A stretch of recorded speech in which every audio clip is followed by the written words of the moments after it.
Hello and welcome to another episode of the CIML Football Pregame Show. It is Week 8. It's a rainy Week 8 here in Central Iowa, but we push on with one of the best game slates that we have seen this season. I'm Blake Walker. Thanks for joining us. We got highlights, coach interviews, RPI rankings, and much, much more coming up on the CIML Football Pregame Show before we get you to your big game tonight.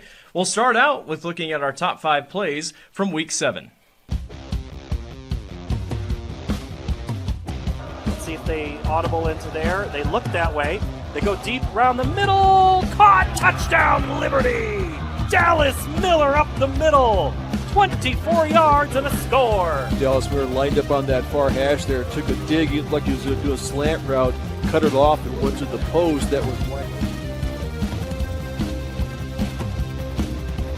Northwest, he keeps it this time, pitches on the ground, picked up, going to be returned.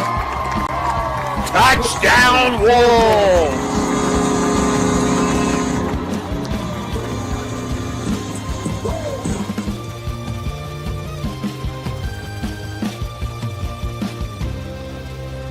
Good snap here. Hurlbert fumbles it just a little bit. It's blocked. Southeast Polk's on top of it. Touchdown, Rams. Carter Pesic got a piece of it and jumps into the end zone. Touchdown, Southeast Polk.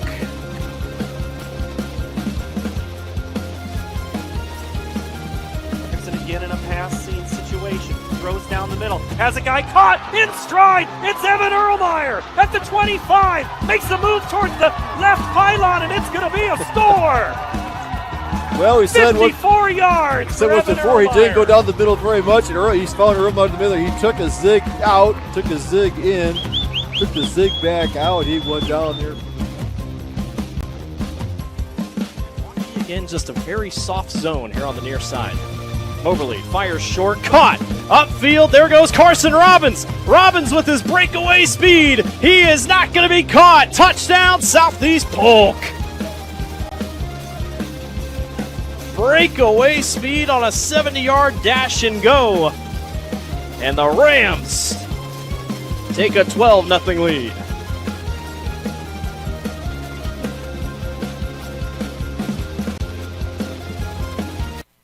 A great week of action was what Week 7 was. We appreciate everyone who tuned into games last week, and that's tuning in this week. Those are some phenomenal top 5 plays. Let's take a look at the RPI that came out Monday, courtesy of the Iowa High School Athletic Association. Top 16 make it. It's pretty straightforward. Number 1, Southeast Polk leads the way. Number 2, Dowling Catholic. Bettendorf at 3, Pleasant Valley at number 4. No surprise there, no changes. Southeast Polk and Dowling Catholic face tonight. I wouldn't expect the loser to drop very far, if at any. Cedar Rapids Kennedy jumps up to number 5, one of the top offenses in the state of Iowa. They get Cedar Falls tonight. Ankeny at number 6, they get Valley. Ankeny trying to take away a home playoff spot. Waukee Northwest at number 7, Waukee at 8. The Warriors drop after the loss to Southeast Polk. Cedar Rapids Prairie at number 9, the best 4-3 team currently in the RPI. Ankeny Centennial at number 10, Cedar Falls at 11, good jump by the Tigers. Linn-Mar at 12, Iowa City High at 13th, Iowa City West 14th, Sioux City East 15th, and then Urbandale and Johnston back-to-back on the cutoff. Urbandale would be the first team in. Those teams face tonight.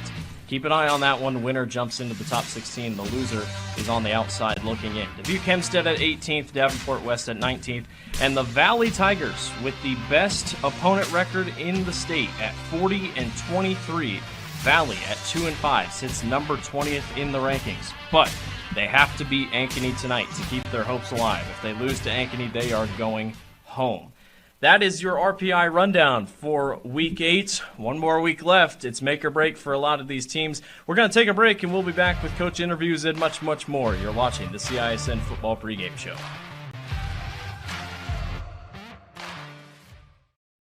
Hi, Joe the Car Guy, head coach of Westside Auto Pros. When your car is on injured reserve, you want to get it back in the game as soon as possible, so bring it here to Westside Auto.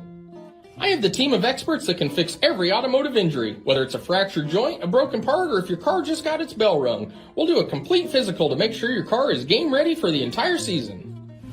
So bring your car to Westside Auto Pros and we'll get you back in the starting lineup in no time.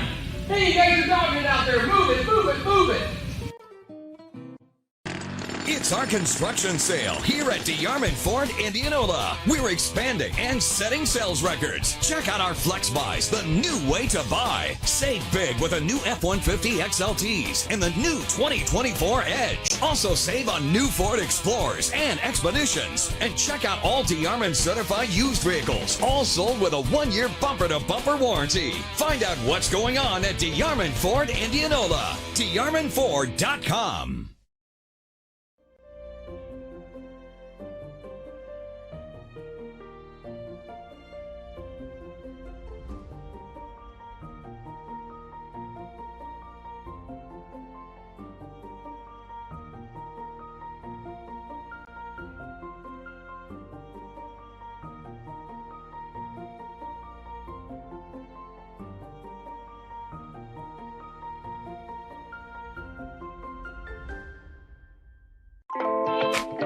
Hi, this is Chris from Fireplace Superstore, and if this year is anything like last year, folks are going to be coming in early to get things for their houses. What you need is a high-efficient gas insert from Heat & Glow.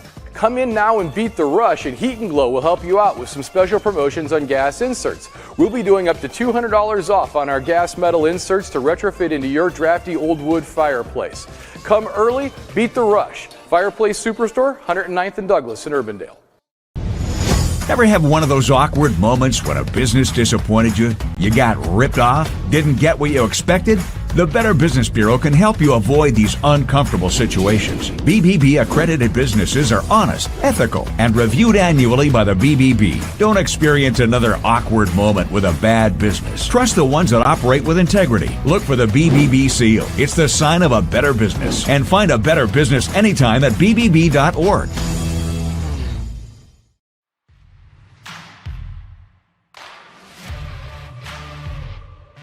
Welcome back to the CISN Football Pregame Show. I'm your host, Blake Walker.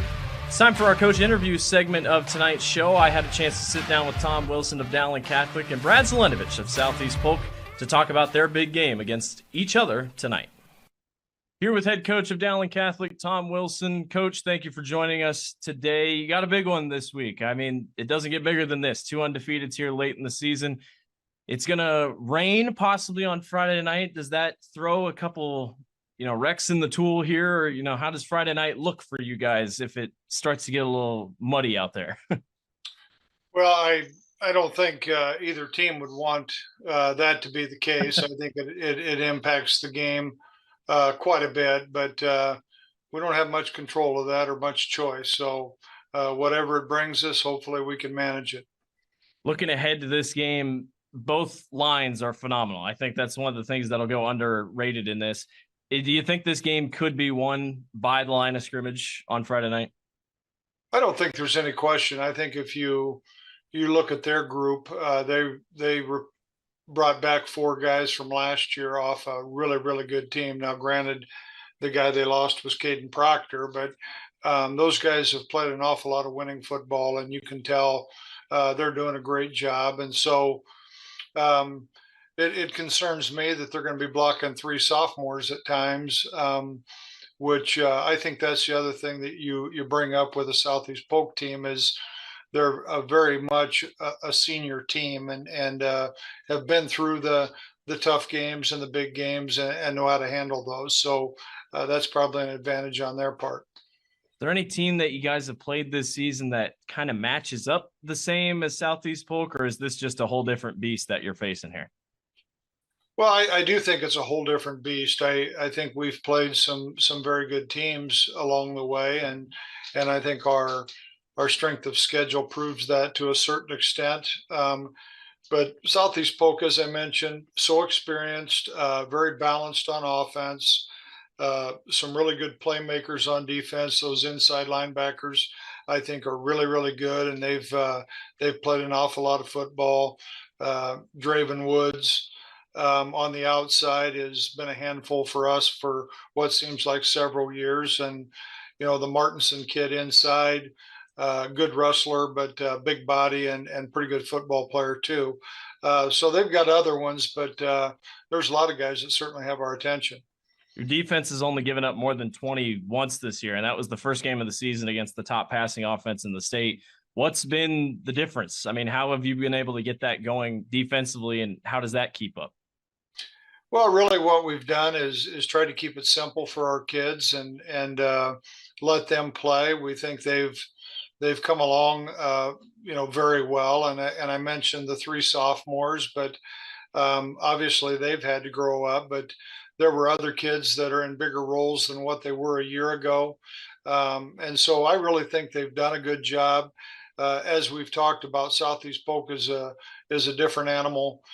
Just because they're so balanced and I think they're really really good up front. So our kids are going to have to play really really well and hopefully um, create some turnovers for ourselves. But at the end of the day, you're going to have to try to prevent big plays and tackle well.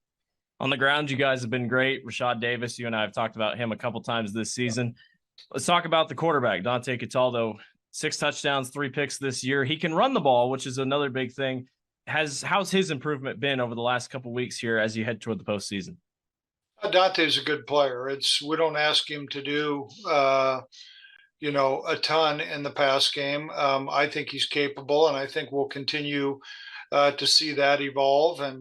And as you mentioned, we've kind of ridden what our offensive line and Rashad can do for us, and mixing Dante in there. But we do think we have some weapons on the outside that we can continue to use. And Dante's done a good job. He's really the guy that gets things going for us. And a lot of people talk about Rashad, but I think Dante's really important to us as well. One last question for you, Coach. You guys, Southeast Polk and Dowling has been one of the top matchups the last couple of seasons. What's the respect like between you and Coach Zelenovich, and just the respects that the two programs have for each other, being two of the top teams in the Class 5A? Yeah, I really think Coach Z's done a great job. I knew him when he was really, really young, and I've always been fond of him, and I think he does an excellent job. And Jim Williams, that was with us for many, many years, was also close with Coach Z, and that just added to our respect. And he's done a great job, and they have a lot to be proud of over there. And hopefully it's a really good matchup come Friday. Coach, we appreciate your time. Good luck to you and the Maroons on Friday night. All right, appreciate it. Thank you. Thank you, Coach. Here with Coach Brad Zelenovich of Southeast Polk. Coach, you got a big one on Friday night. Probably the biggest one we've seen in a bit here in Iowa high school football. You've had such a good couple of games with Dowling Catholic. What's the respect like between you and Coach Wilson, and just the times that you guys have played against each other in the last couple of seasons? Well, yeah, I mean, he's a Hall of Famer. I mean, he's, on the Mount Rushmore of Iowa high school football. Tremendous coach, obviously, has done a tremendous job over there. Dowling Catholic and success in football is no secret to the state of Iowa. It's been that way for years and years and decades, and even back when my dad was at Roosevelt in the 80s. So have the utmost respect for Coach Wilson and what he does and how he does it. And, they're the standard, and they've been the standard for a very long time. And as we, have tried to build this thing, from the ground up, get into a position where, our kids are experiencing playing, Dowling on a big stage is, a testament to the people who have come before our current players and the people in our program and our coaches and community. And, it's, not to get too sappy and sentimental, but it's been a long road to get to this point. And I'm proud of the fact that, we're able to play in a big game like this. Had a very impressive win on Friday night. I got to call the game. I thought it was your most impressive win on the season. How do you evaluate that win over Waukee? Yeah, I thought, we started fast, which has been kind of Achilles heel for us at times throughout the year. So we were able to get off to a good start, and, we knew what kind of football team that they were, and our kids, had a great week of preparation leading up to it. And, I felt like, we kind of got back to being a line of scrimmage physical program on both sides of the ball. We were running the football pretty successfully, and then obviously did a decent job stopping the run. So got them in some short fields. Obviously the conditions were what they were, so you had to kind of navigate that. But, I thought at times played as good a complementary football. In the kicking game, we were solid, obviously. blocked a punt for a touchdown, got a couple fumbles on kickoff coverage units, had some things to clean up, of course, in the PAT field goal game. But all in all, I thought, we were a physical team. We tackled well, and we beat a good team on the road. Talk about conditions. It's going to rain on Friday. Weather doesn't look great. Your running game's picked it up the last couple weeks, though. CJ Phillips starting to get a lot more on the ground, it feels like. What's gone into that? You already knew you had a good offensive line, but is it now just starting to be put together a little bit more? Well, yeah, I think, that was a challenge as we started the year. We weren't very consistent running the football for various reasons, and it wasn't, one person or one specific group. It was just, kind of the way the game settled in and some decent, different things. Who we played obviously has a lot to do with that. We're playing the best the state has. And, I tell our guys all the time, when you play here, that's what you sign up to do. So, that's no secret. But, it's been a concerted effort, offensively, is to kind of get back to, what our identity is. We feel like we got to run the football and stop the run to win at this level. And so CJ, being a first-year guy in our program has been tremendous in terms of his attitude and, his comfort. I think he's playing with a lot more confidence, and understanding scheme. We're a little bit different than what he's used to, but he's done a nice job of being physical, inside the tackles, and then able to, understand what we're doing schematically. And then, Landon Vanderwerf done some good things, kind of a 1-2 punch back there. And so being balanced and being able to spread people out and throw the football obviously helps too. So it's definitely been a concerted effort by all as we, get toward the end of the season. It's a little underrated here talking point wise, but you and Dowling, both two of the best lines in the state of Iowa. Is Friday night won in the trenches? Is it going to be won by whoever has the best line of scrimmage? Yeah, I think so. You get to this point, you play a team like that. I think Coach would say the same thing. Running the football and stopping the run or what wins in football, I think at all levels, and obviously, they've got capabilities too to create big plays, on the perimeter, and quarterback's a good athlete. They got good speed out there, and obviously their tailback's a home run threat, from anywhere on the field. So, we're going to have to tackle well, get lined up and fit gaps and tackle well in space, obviously, to be successful. And that's been our focus this week. And, there's really no secrets, when you play a team like Dowling, they are who they are. And again, going back to what we've tried to build this thing, we kind of have tried to build it the same way. So should be a good matchup. Last question for you. Do you like that this matchup is so late in the season, or do you wish it was kind of earlier in the season like it's been recently? Yeah. I haven't spent enough time thinking about it. Obviously, I think we've. They're good when you play them week 1. They're good when you play them, week 13, so it doesn't necessarily, matter. I think of the 7 games we played, I think 5, if not 6 teams have been ranked in the top 5, if not the top 3 when we played them, so, pressure is a privilege, playing here is a big deal now. And like I said, that's because of the people that come before, and that's exciting for our guys. And, we know we have a great challenge ahead of us again Friday, and, in a great high school atmosphere, what else could you want? So kind of trying to be present, appreciate those types of things, obviously put in a good week of preparation and, go see where we're at. Obviously we're still in the regular season and hopefully, we'll have a lot of football after this week and kind of see where we stack up against, like I said, one of the state's premier programs.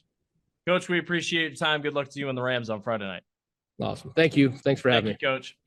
Once again, we want to take a moment to thank all the coaches for sitting down and chatting with us every single season. We appreciate it greatly, and we know the viewers appreciate the insight as well. We'll take a break and be back with much more. You're watching the CISN Football Pregame Show.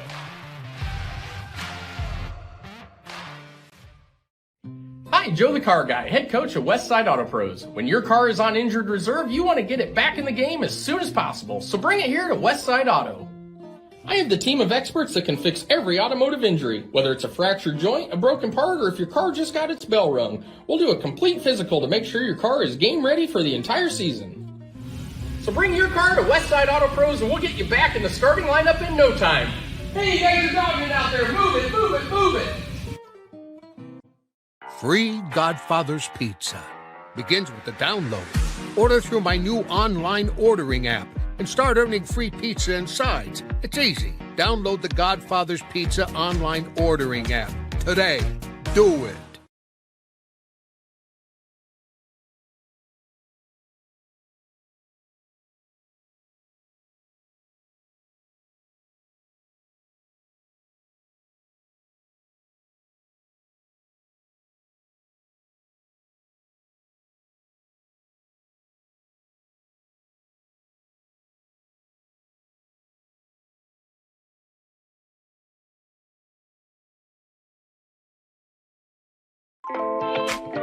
Hi, this is Chris from Fireplace Superstore, and if this year is anything like last year, folks are going to be coming in early to get things for their houses.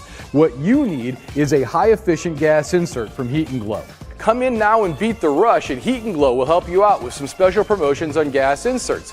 We'll be doing up to $200 off on our gas metal inserts to retrofit into your drafty old wood fireplace. Come early, beat the rush. Fireplace Superstore, 109th and Douglas in Urbandale. Iowans are working hard, but high prices make it even harder to keep food on the table. Record numbers need help. Your neighbors, your friends, your community. Stopping hunger starts here. When you need to conquer the drifts on your property, get the job done your way. The Western Defender Compact Snowplow.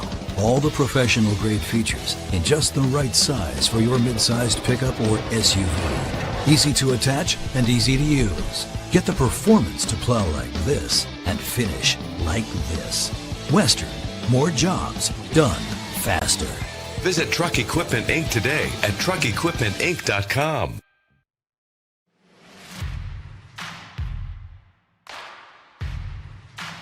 Welcome back to the CISN Football Pregame Show. I am your host, Blake Walker. Got a couple more things to go over before we send you to the big game tonight.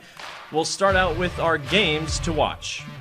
Starting out with the top game to watch tonight and the top game of the season. Number 1 Southeast Polk takes on number 2 Dowling Catholic. The winner will go into the playoffs as the number 1 overall seed.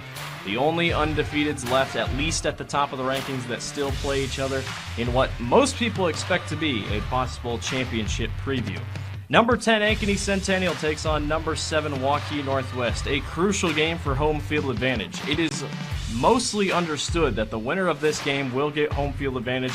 The losing team might be on the outside looking in. It could change based on how other teams play, but assume tonight the winner gets home field advantage for the playoffs. Number 6 Ankeny takes on number 20 Valley. If you thought earlier in the season this was just going to be a walk-in-the-park game, well, it's not. Valley is starting to heat up, if you will, and Ankeny sits at the top. Number 20 Valley has to win to stay alive. If Valley loses, they are eliminated from playoff contention. They must win this game and win next week to get into the playoffs at a 4-5 record. Number 17 Johnston takes on number 16 Urbandale. This one's pretty straightforward. The winner gets into the RPI top 16. The loser is kicked out. Granted, week 9, it depends on what happens, but you can really help yourself tonight.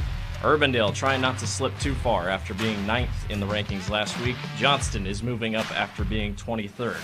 Number 5 Cedar Rapids Kennedy takes on number 11 Cedar Falls. Cedar Falls trying not to slip up a little bit more. They should be able to make the playoffs with their strength of schedule, but they get a good one in the Unidome against a very talented Cedar Rapids Kennedy team that looks to be one of the top teams out of Eastern Iowa. And number 9, Cedar Rapids Prairie takes on number 3, Bettendorf. Another tough challenge for the Bettendorf defense, who lost their first game to Cedar Rapids Kennedy just a couple weeks ago. That'll wrap it up for us here on the CISN Football Pregame Show. We appreciate everyone for watching. We got one more week left of the regular season after this. We hope you enjoy our coverage tonight on this rainy night here in Central Iowa. I'm Blake Walker. Thank you for watching the CISN Football Pregame Show. Enjoy the game.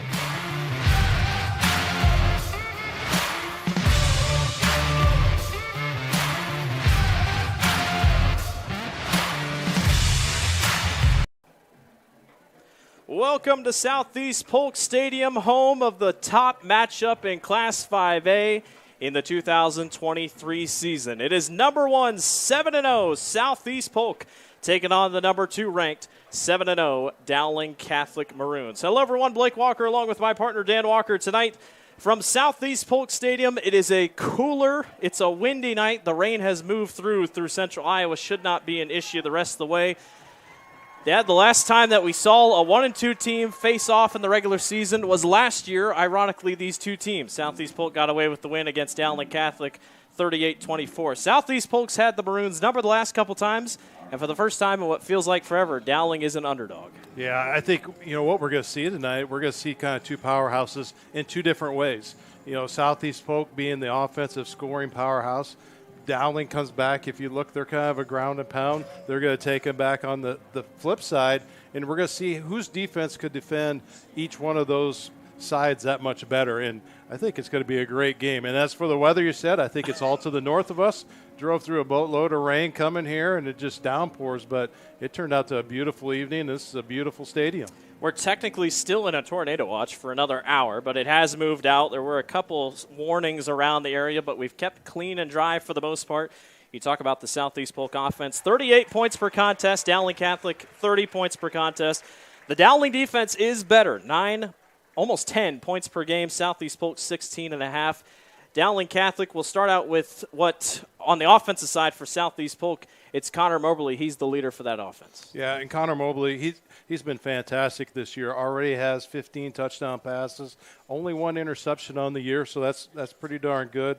Looking at his rushing statistics, for a quarterback that could actually make the decision, pull up, say, we have a stat that we're looking at less than 2.5, 3 in a second release right here. And as he's popping that ball, he also has a decision that he could take off and run or look at what he has in the backfield. So, it's kind of a triple threat when you start thinking about what he could do by himself and then hand that ball off. The future Iowa State Cyclone has proved a lot of people wrong this season. He's come back strong. As you can see, these last couple throws, getting them out in less than 2.5 seconds. If Dowling can't get pressure to Connor Mobley, Mobley's going to have a good time. On the other side of the ball, Rashad Davis has been the number one factor for Dowling Catholic. Ran well last year. He had C.J. Phillip, who's at Southeast Polk, as his backup. 1,035 yards, 18 touchdowns. He's just a workhorse for Dowling Catholic. Yeah, and Rashad's getting it done. 18 touchdowns. For a young man in high school to have that many touchdowns, and the rushing yards, we're sitting at 1,035 rushing yards into week 8. Yeah. That's pretty incredible stats that you're putting up. And, you look at yards per carry at 6.1 yards. If you think about the statistics of football and how it works, you can hand that ball off every time and have the average of getting a first down. We used to always say in the old days, if you could get 3.9 or 4 yards a carry, you're busting the gut to get a first down. You could run the ball and be competitive. That's kind of the old Iowa Hawkeye ground and pound theory. Put it on the ground and keep those statistics running. Dowling does it, and his Rashad Davis's stats show that too. Two of the best O-lines in the state, that's for sure. We'll talk about the O-lines as we go throughout the game. As you can see, Dowling Catholic about to take the field. Southeast Polk as well is about to take the field. We're just a few minutes away from opening kickoff. Number 1, Southeast Polk taking on number 2, Dowling Catholic. We'll take a break and we'll be back. You're watching the Central Iowa Sports Network.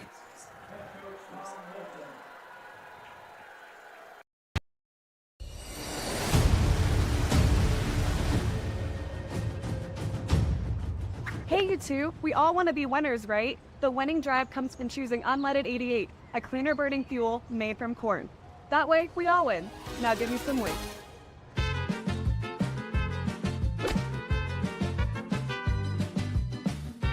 That's the winning drive. Now let's go get some tailgating snacks.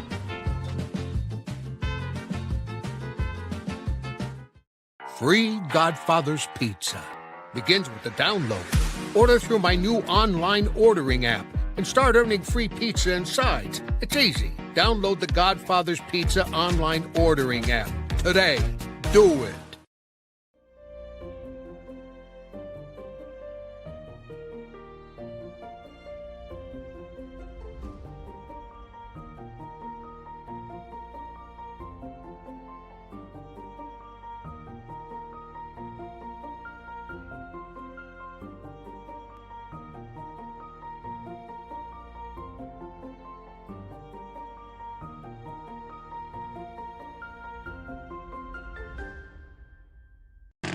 It's our construction sale here at DeArmond Ford Indianola. We're expanding and setting sales records. Check out our Flex Buys, the new way to buy. Save big with a new F-150 XLTs and the new 2024 Edge. Also save on new Ford Explorers and Expeditions. And check out all DeArmond certified used vehicles, all sold with a 1-year bumper-to-bumper warranty. Find out what's going on at DeArmond Ford Indianola. DeArmondFord.com. Hi, Joe the Car Guy, head coach of Westside Auto Pros. When your car is on injured reserve, you want to get it back in the game as soon as possible, so bring it here to Westside Auto. I have the team of experts that can fix every automotive injury, whether it's a fractured joint, a broken part, or if your car just got its bell rung. We'll do a complete physical to make sure your car is game ready for the entire season. So bring your car to Westside Auto Pros and we'll get you back in the starting lineup in no time. Hey, you guys are dogging it out there. Move it, move it, move it. Iowans are working hard, but high prices make it even harder to keep food on the table. Record numbers need help. Your neighbors, your friends, your community. Stopping hunger starts here. Welcome back to the Central Iowa Sports Network. Blake Walker, Dan Walker with you here this evening from Southeast Polk Stadium. Number 1, Southeast Polk taking on number 2, Dowling Catholic. We have had this one circled on the calendar since the beginning of the season. It's weird that they play late because, if anything, this is a state championship preview. We talked about these two teams recently. Southeast Polk took last year's matchup 38-24. The world figured out who Abu Sama was. In 2021, Southeast Polk beat Dowling to get to the Dome in a playoff matchup. And then in 2021, also in the first matchup, that was the famous Hail Mary caught by Xavier Wampa. And then Dowling Catholic back in 2015. They did not play for a while. These two teams truly have become number 1 and number 2 in the state. And Dowling's usually the one on the perennial powerhouse. Well, Southeast Polk's the one to do it with 2 straight championships. You know, these last 3 years, Southeast Polk has actually put their name back on the board in the state of Iowa to be that powerhouse. And, you know, I don't know if it's the way that they're setting right here in Central Iowa that it's giving kids a separate option to come get away from the big city and still have a good draw of great athletes. But, you know, Coach Zelenovich is getting the great athletes here, and he's putting them in the right places. For a coach that has that many athletes and to be able to divide them and put them in the right place and be able to not have them stumble onto each other, that he's doing the job right here, and it's definitely showing. We talk about the lines quickly. Southeast Polk lost the number 1 lineman the state of Iowa has ever seen last year in Caden Proctor, and you'd think, all right, they're going to fall off. No, they didn't. There's the only one that they lost.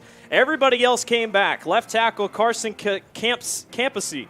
Left guard, Gavin Douglas. Center, Parker Strong. Right guard, Braden Harmon. Brody Blackford at right tackle, all of which are over 260 pounds, all of which are close to 6 foot, if not over. And I was just going to make that note right there. You look across the state of Iowa for size of athletes, you're looking at offensive linemen that could go into any small college and fill a spot, let alone be on the eyeballs of Division I schools.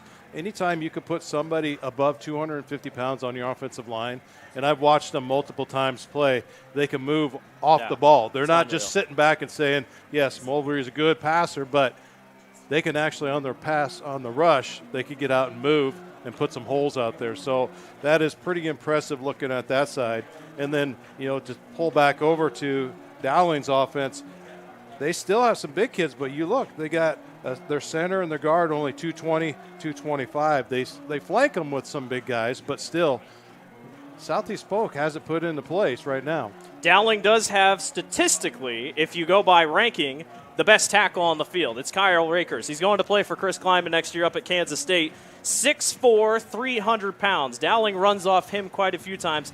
I wanted to talk about, just quickly before we get going, the D-line for Dowling is going to be a huge question. 3 sophomores on the defensive line. Ryan Bobo and then the Beaver brothers, Isaac and Mason. Those are going to be 2 fun ones to watch tonight. What's really impressive, when you look up points given for that Dowling defense, not much. That's not much at all. Opposed to the Southeast Polk defense, you know, they give up some pretty good points in the last 4 ball games. Yes, they did a 0 to Waukee, but giving up 35 to Johnson, which was probably one of the closest games we watched all year. Absolutely. We're getting set to go. Hunter Chanthapon will be the one to send this one off. And Rashad Davis and Zach Smith are back to return. Number 1 and number 2 off and running. here in Pleasant Hill as we get off and going. Zach Smid will take it. He'll work his way up the middle of the field and get a good chunk of yardage out about to the 30-31 yard line, and out steps Dante Cataldo. He's not asked to do much by Coach Wilson. He said that himself. 48 carries, 233 yards and a touchdown. 68 of 104, 852 in the air, 5 touchdowns, but 3 interceptions make things a little tough for him. Yeah, but they're going to have to, step up because there's a lot of kind of unspoken things here. When you have Rashad Davis that's explosive off the ball as soon as he gets it, Southeast Polk is going to have to stop and justify a little bit of where they're going to set up, and they're going to have to stretch out a little bit. It'll be 1st down and 10 from the 31. They'll move a man in motion here. Cataldo, low snap, will give it to Davis. Davis will cut near side, actually finds a good hole and gets upfield for a gain of about a couple. That's one thing we saw in the film. Rashad is wait and sit. He'll almost put his hand on the back of the lineman and say, all right, here's where I want you to go, and then he pushes through. Yeah, Mason Vanderbrick did a good job. He stepped, broke down, and saw that coming up in there and stepped right up, took that tackle. It'll be 2nd down and 8. Dowling puts 2 wide receivers out right as they push everyone together. It looks like they got another tight end there, Ian Middleton, the sophomore. We see him a lot on defense. He'll move in motion from left to right. On 2nd and 8. It's a delayed handoff, and there goes Rashad Davis cutting up field. He's close to the marker. They're going to give him about 2 or 3 yards short, but another good hole and just wrapped down from behind. Yeah, it was actually, he just kind of went in and picked that pocket. Caden Kane stepped in that backside, followed the hole around, and he kind of held onto his shirt tail in a way, but he slowed Rashad down. Keep an eye on number 0. That's Draven Woods right there on the right bottom left of your screen. 39 tackles this season. He has been so big on the D-line. 3rd down and 3 already for the Maroons. Couple tough snaps here. Cataldo gets that one cleanly, and Cataldo keeps. There goes Dante Cataldo upfield all the way up to the 47-yard line. That's one thing you have to account for. Rashad Davis is going to run it, but Dante Cataldo can too. And in that case where you're playing that forefront, that defensive lineman and the linebacker really have to speak who's going to take the out man and who's going to step up. And Southeast Polk got a little bit caught on that one. They have 3 phenomenal linebackers, Mason Vanderbrink, Caleb Chebahar, and Carter Peshik, who blocked a punt last week in the win against Waukee. 1st down at 10 from the 47. Cataldo goes short, and upfield on the far side, that's Curtis Horace, who's going to get up to about the 49-yard line. First time Dowling's gone to the air. And that was a good job by Carter Peshik. He read the ball. He knew it was coming. He stopped and broke down and caught him before he took off. You see number 55 there, Kyle Rakers. He definitely stands out. 6'4". Joe Fralak at left guard is 6'2". Carter Smith, the junior, 6'1".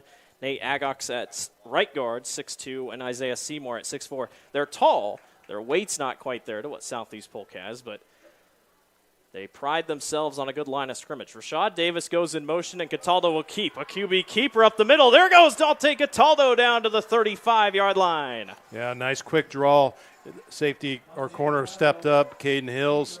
He did a tackle that's saving a touchdown there. In other words, I think he could have had some more room. Take a look on the replay. Just a simple delay. Yep, nice draw play right up the center. You can see both the center turn sideways. Both of them, they let everyone rush by. Good job for Dowling there. Dowling will go 5 wide on 1st down at 10. Cataldo will go to the air. Quick pump fake. He'll fire short. Caught at about the 30. That's upfield. That's going to be Curtis Horace. 18 catches already this year. 19 catches, 269 yards coming in, 1 touchdown. One thing about Dowling, their wide receivers aren't very tall. Curtis is 6'2", Hank Brown is 5'11", and Trey Wilson is 5'8".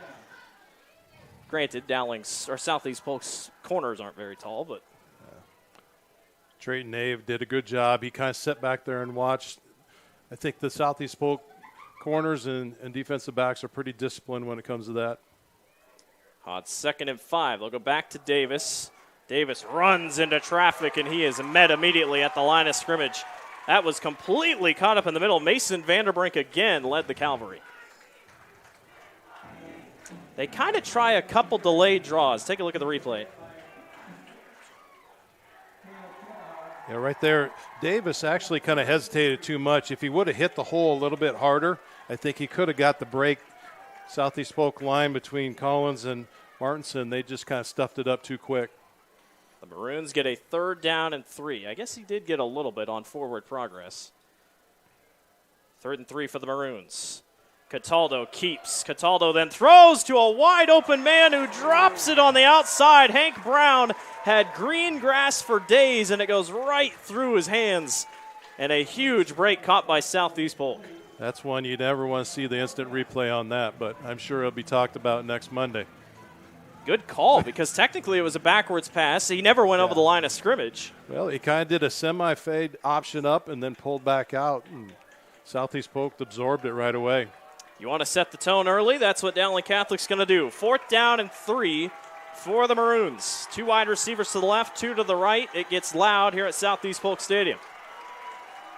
On 4th and 3, Cataldo back to throw, fires outside. This is caught upfield, and going upfield is Will Leifker, and Leifker's upfield to about the 16-yard line.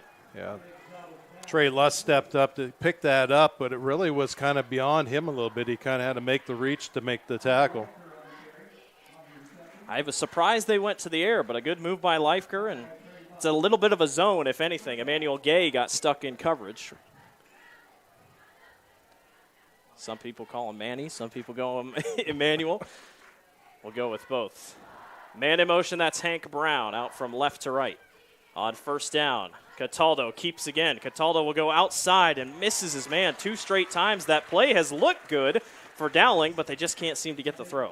That one was hard to tell. Was he actually doing over a pass, or was he doing more? I think of a, either way, a he was flick behind pass? the line of scrimmage. I don't know if it would have mattered, but you wouldn't call it trickeration, but I will say Dante's doing a good job. He sure does have a lot of time to say, all right, do I want to take this football or do I not want to?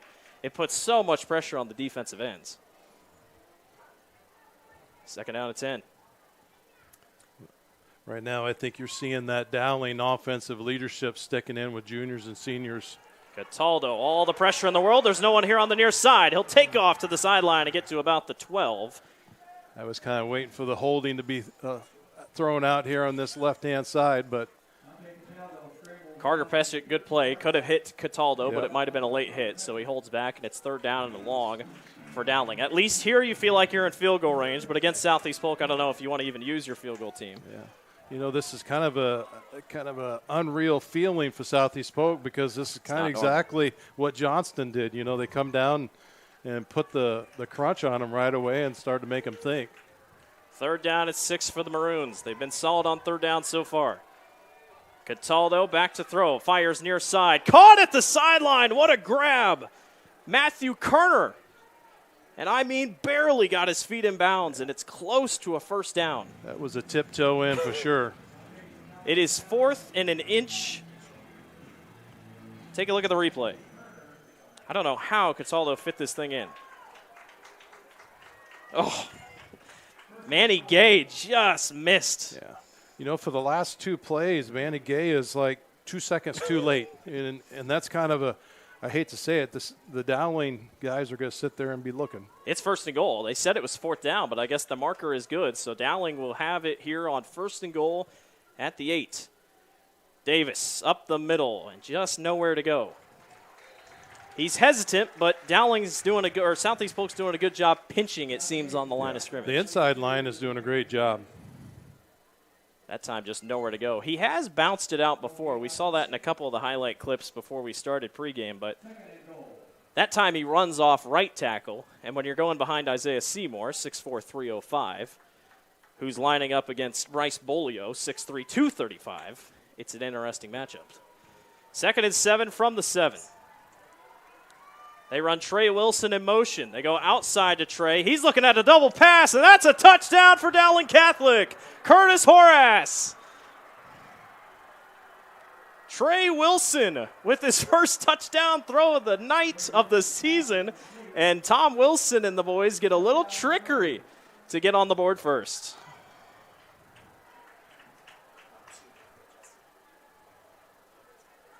We'll get a replay after the kick, but boy, what a play by Dowling Catholic. Andrew Schumacher out of the hold of Parker to Phillips.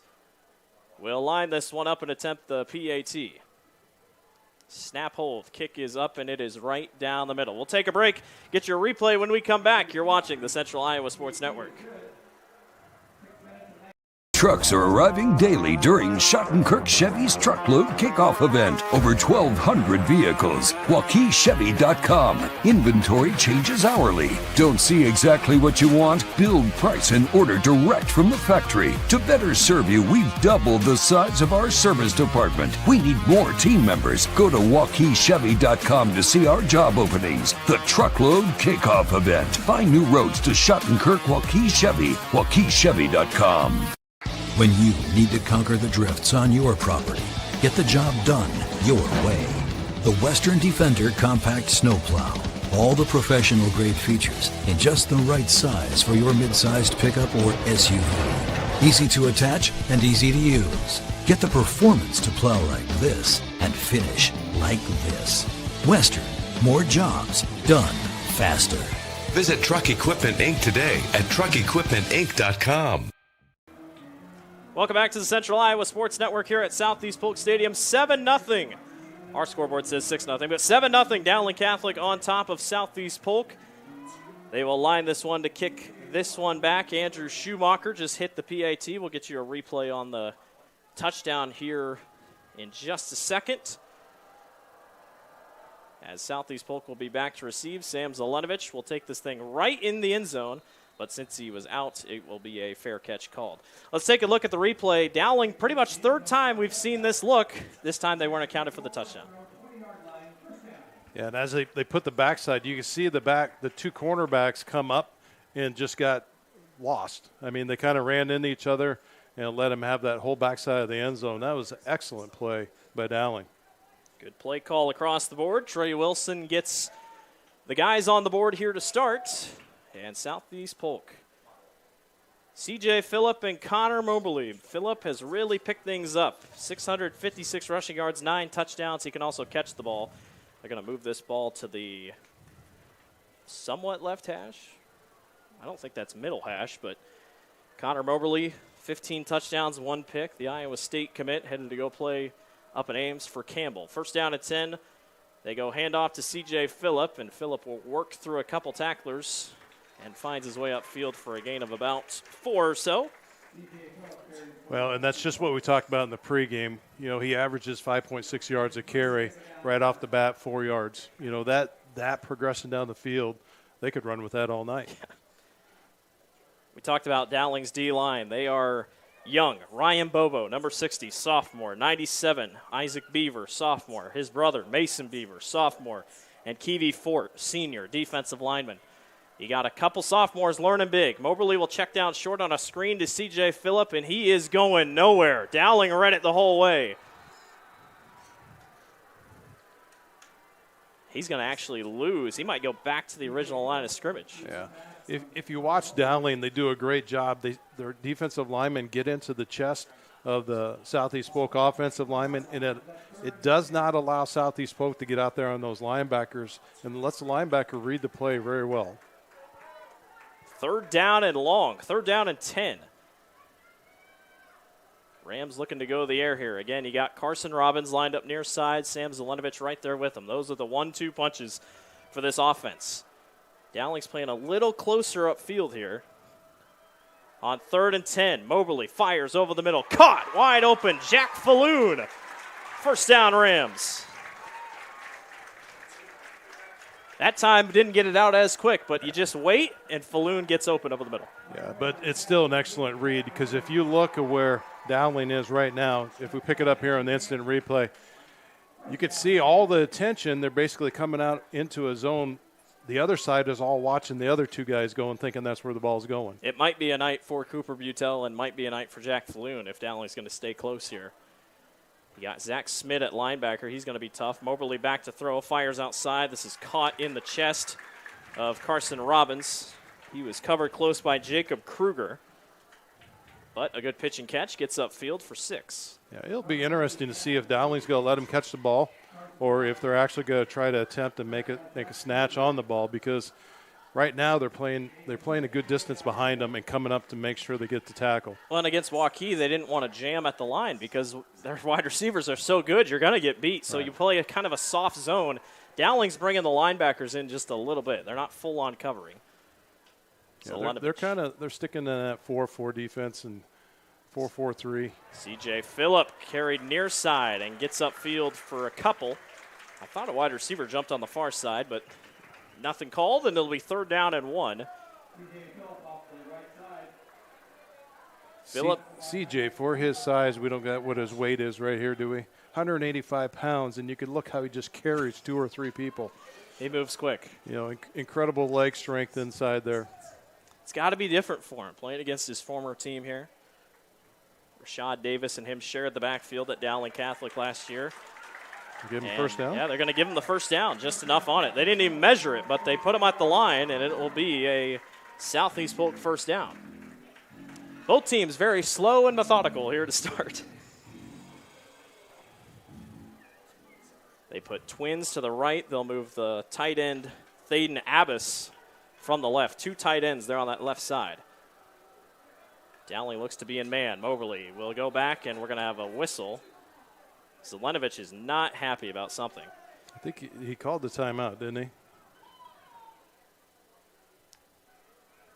I'm not sure. He's not happy about something, but I can't tell if it's a timeout or if it's – I don't see any laundry on the field. I can't say I've ever seen a coach just stop the game like that. All right, well – it had to be a timeout.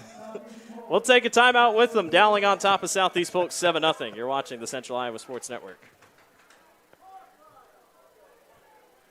Trucks are arriving daily during Schottenkirk Chevy's Truckload Kickoff event. Over 1,200 vehicles. WaukeeChevy.com. Inventory changes hourly. Don't see exactly what you want? Build, price, and order direct from the factory. To better serve you, we've doubled the size of our service department. We need more team members. Go to WaukeeChevy.com to see our job openings. The Truckload Kickoff event. Find new roads to Schottenkirk Waukee Chevy. WaukeeChevy.com.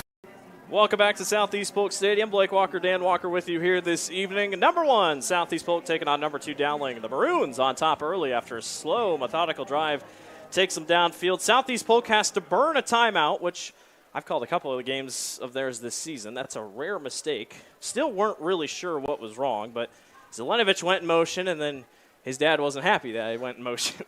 Well, it was just a different set that they had over there stacked up on that left-hand side or the far side of the field.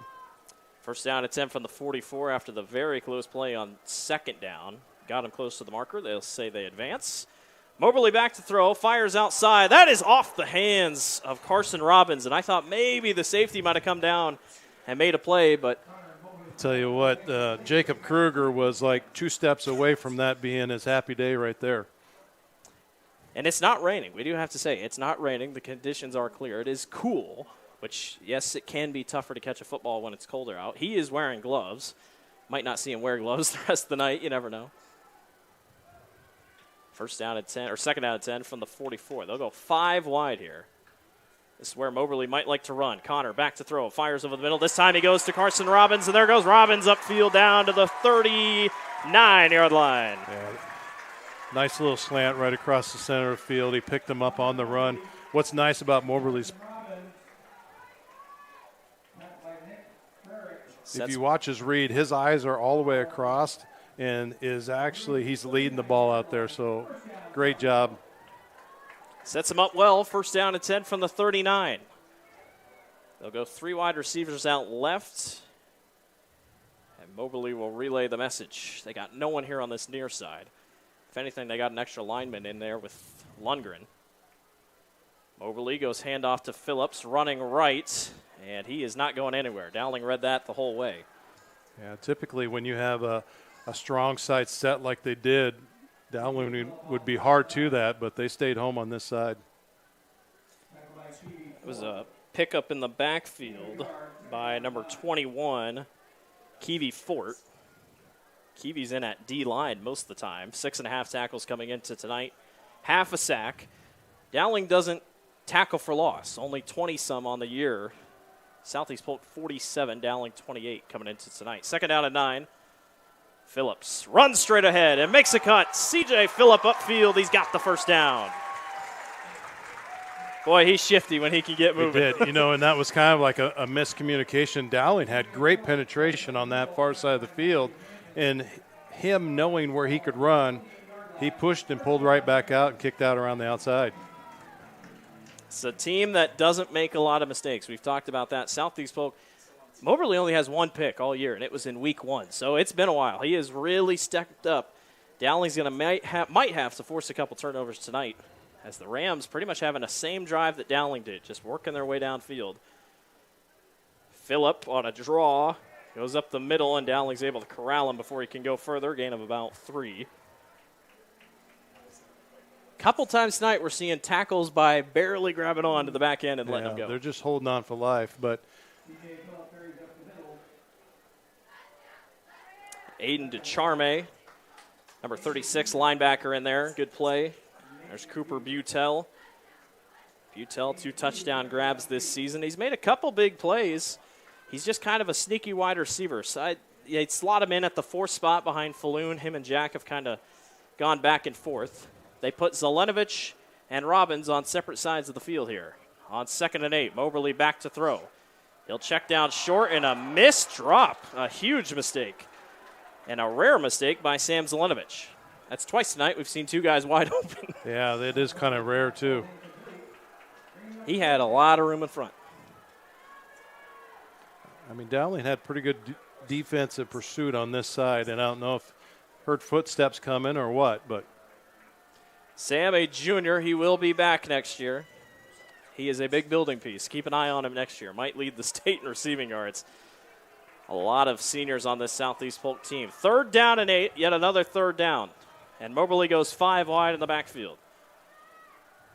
Moberly going to go downfield. Up top for Robbins. Robbins is intercepted. Picked off in the back of the end zone. What a play by Nick Frericks. He just ripped it away from Carson Robbins. That's always a tough play when you're in double coverage. We see when we look back here, as that ball goes up, he's trying to go over the head, and Frericks is actually the lucky man on the backside. It went through his hands, and then it kicked back out. I got to say, though, that was the best ball placement you could have asked for. Yep. I mean, that was exactly where that ball needed to be. Frericks just ripped it out of Carson Robbins' hands. And anytime that Dowling has opportunity, they're going to put double defensive defenders on those receivers. So a roaming safety, if you will. 2nd interception on the year for Connor Moberly, and we're going to have offsides on Southeast Polk. Lined up in the neutral zone. Neutral zone infraction. Usually it's a hard call because most of the time you're simply, you're a lineman. There's your quick background. My dad's played lineman at South Tama. But you line up right across from the ball. But a lot of times where you get caught is if you're the defensive end. So the defensive end will kind of look and they'll crowd. Sometimes it's the head in the neutral zone. You get stuck on it. Moberly goes over the middle to Trey Wilson. Boy, he paid for that one. He took a really hard hit. But he kept the legs churning and gets upfield for a 1st down. And the Maroons. Trey Luss is doing a great job in that defensive backcourt. He's stepping right up, and he's looking at the ball well tonight. That is a 1st down. Just got it past the marker. The forward progress will help him. And the Maroons move the ball. 25 seconds to go in the quarter. They will have to get a playoff here. The play clock is at 14. There's a 2-3 second difference, and that's exactly what they're telling them. You got to hurry up. Last play of the quarter, 1st down and 10. Man moves up on the line. Cataldo will go to Davis, and Davis was met immediately. Draven Woods said, "How do you do?" and was right there to meet him in the backfield and might actually lose half a yard. Yeah, Cooper Martinson in there too. They do a good job of standing up and knowing where the backfield is. And we used to always teach that a long time ago, back when I was coaching football, that if you get underneath them, you stand them up and you could get a good view and still have control of that offensive lineman. You're going to get that tackle and you're going to be able to see what's going on. We'll switch sides. Number 2, Dowling Catholic on top of number 1, Southeast Polk. 7-0 is your score. We'll be back. You're watching the Central Iowa Sports Network.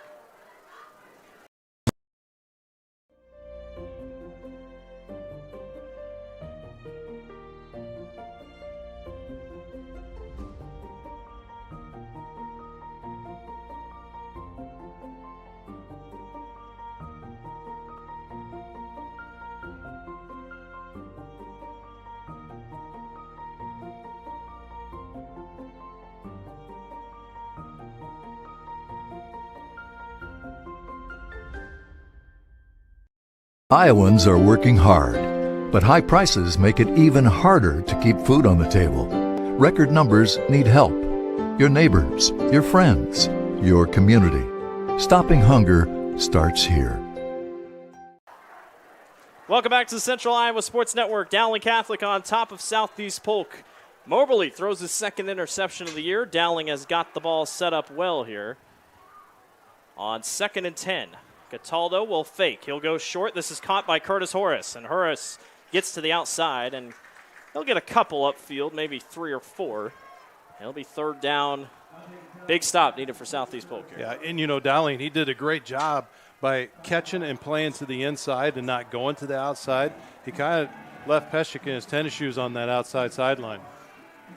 Rashad has really yet to break free. He's been bottled up for the most part here.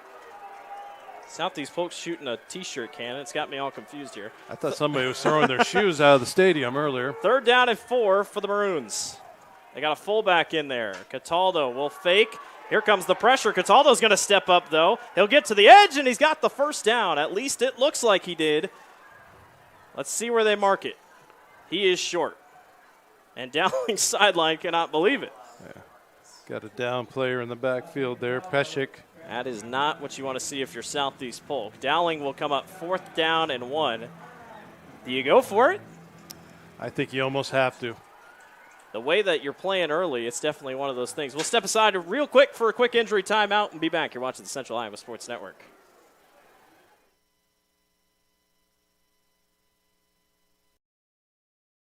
Hi, Joe the Car Guy, head coach of Westside Auto Pros. When your car is on injured reserve, you want to get it back in the game as soon as possible, so bring it here to Westside Auto. I have the team of experts that can fix every automotive injury, whether it's a fractured joint, a broken part, or if your car just got its bell rung. We'll do a complete physical to make sure your car is game ready for the entire season. So bring your car to Westside Auto Pros and we'll get you back in the starting lineup in no time. Hey, you guys are dogging out there. Move it, move it, move it. Back to Southeast Polk Stadium. Blake Walker, Dan Walker with you here this evening. Dowling is keeping them on the field. It's 4th down and 1. The Maroons, if you got a QB sneak in you, you're running behind a pretty good line. You could run behind the Kansas State commit, Kyle Rockers. Look at this play. They got 2 wide receivers immediately out of the box. 4th down and 1. They're going to go quick. They might try to get him to jump. I think that's what they were going to try to do. We'll see if Wilson changes anything. They still got 19 seconds on the play clock. They will not. Timeout, Dowling Catholic. Tried to get Southeast Polk jumping just a little bit more. We'll stay here. Well, back to when Dante actually made that reach. You don't see too many high school kids be daring to actually take the football and make the reach just like the college guys do. But, he has enough charisma. He knows what to do with the ball. Carter Peshek's getting checked out here on the medical bench. Something with his foot. He doesn't look like he's in too much comfort, so we hope the best for him. We'll try to keep you updated on his situation, but boy, he would be a loss. 29.5 tackles coming into tonight, 2 fumble recoveries, 1 sack. He's already made a lot of plays tonight. We'll see how it shapes out for Carter. Dowling will punt. Zach Smid is the punter. Boy, he does it all. He'll play offense, he'll play defense, he'll punt.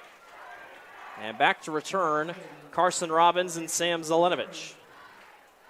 It's a good stop for Southeast Polk, especially after an interception. Dowling will run on one more here late. That's Cooper Martinson. He'll go back and be an up man. So 4th and 1, and Zach Smid will be the one to punt this one away. Good snap, and Smid, great punt. Carson Beautiful. Robbins will call for a fair catch, and it'll be caught at the 25-yard line. Well done by Zach Smid, does his job, and he'll go right back on defense, and Southeast Polk comes back out. Good drive. I mean, you just took a shot to the end zone. You got picked off. I don't think we see much change here for the Rams. I think in one quarter with 2 sets of running downs that they have that, Southeast Polk's going to have a good idea how they're going to cover those receivers and maybe start to go back to C.J. Phillip and just start running the ball. It feels like he's close to breaking one. He's been close a couple times. A couple guys up on the line. That tight end's right there just off left tackle. It'll be 1st down attempt from the 25. Lundgren goes in motion, gives a great block to Sam Zelenovich, and Zelenovich is upfield to about the 37-yard line. That was perfectly done by Braden Lundgren, the tight end on the block. Yeah, and that's exactly what you need to do. Come out, move the sticks right off the bat, give yourself a little bit of momentum, and get the ball rolling. Breast cancer awareness tonight here at Southeast Polk. Both Dowling and Southeast Polk wearing pink undershirts. See the pink accents all across the field. They got pink pom-poms everywhere. 10:42 to go here in the first half. 7-0. Dowling on top. Moberly gonna fire this one downfield. He's got a man. It's caught. Carson Robbins.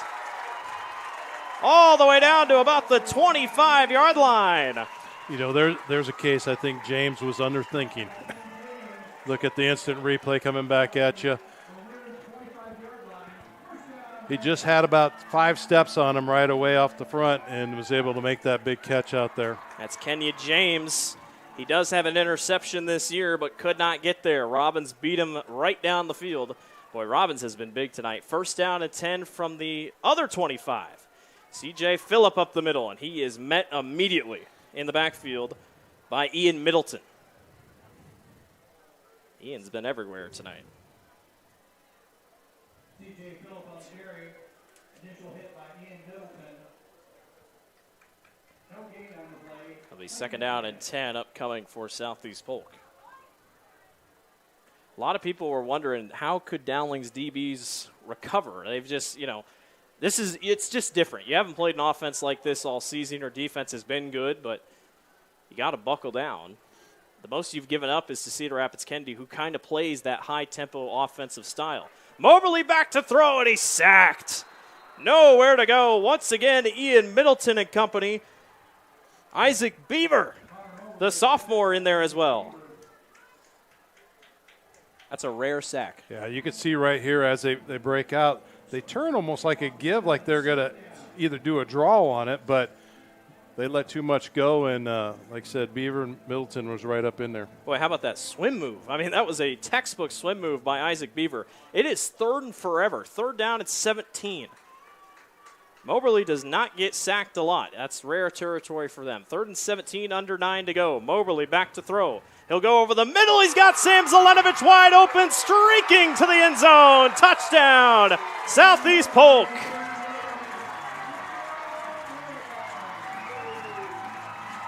For the second time, Dowling gets beat, and Sam Zelenovich goes right up the seam, and what a response on third down.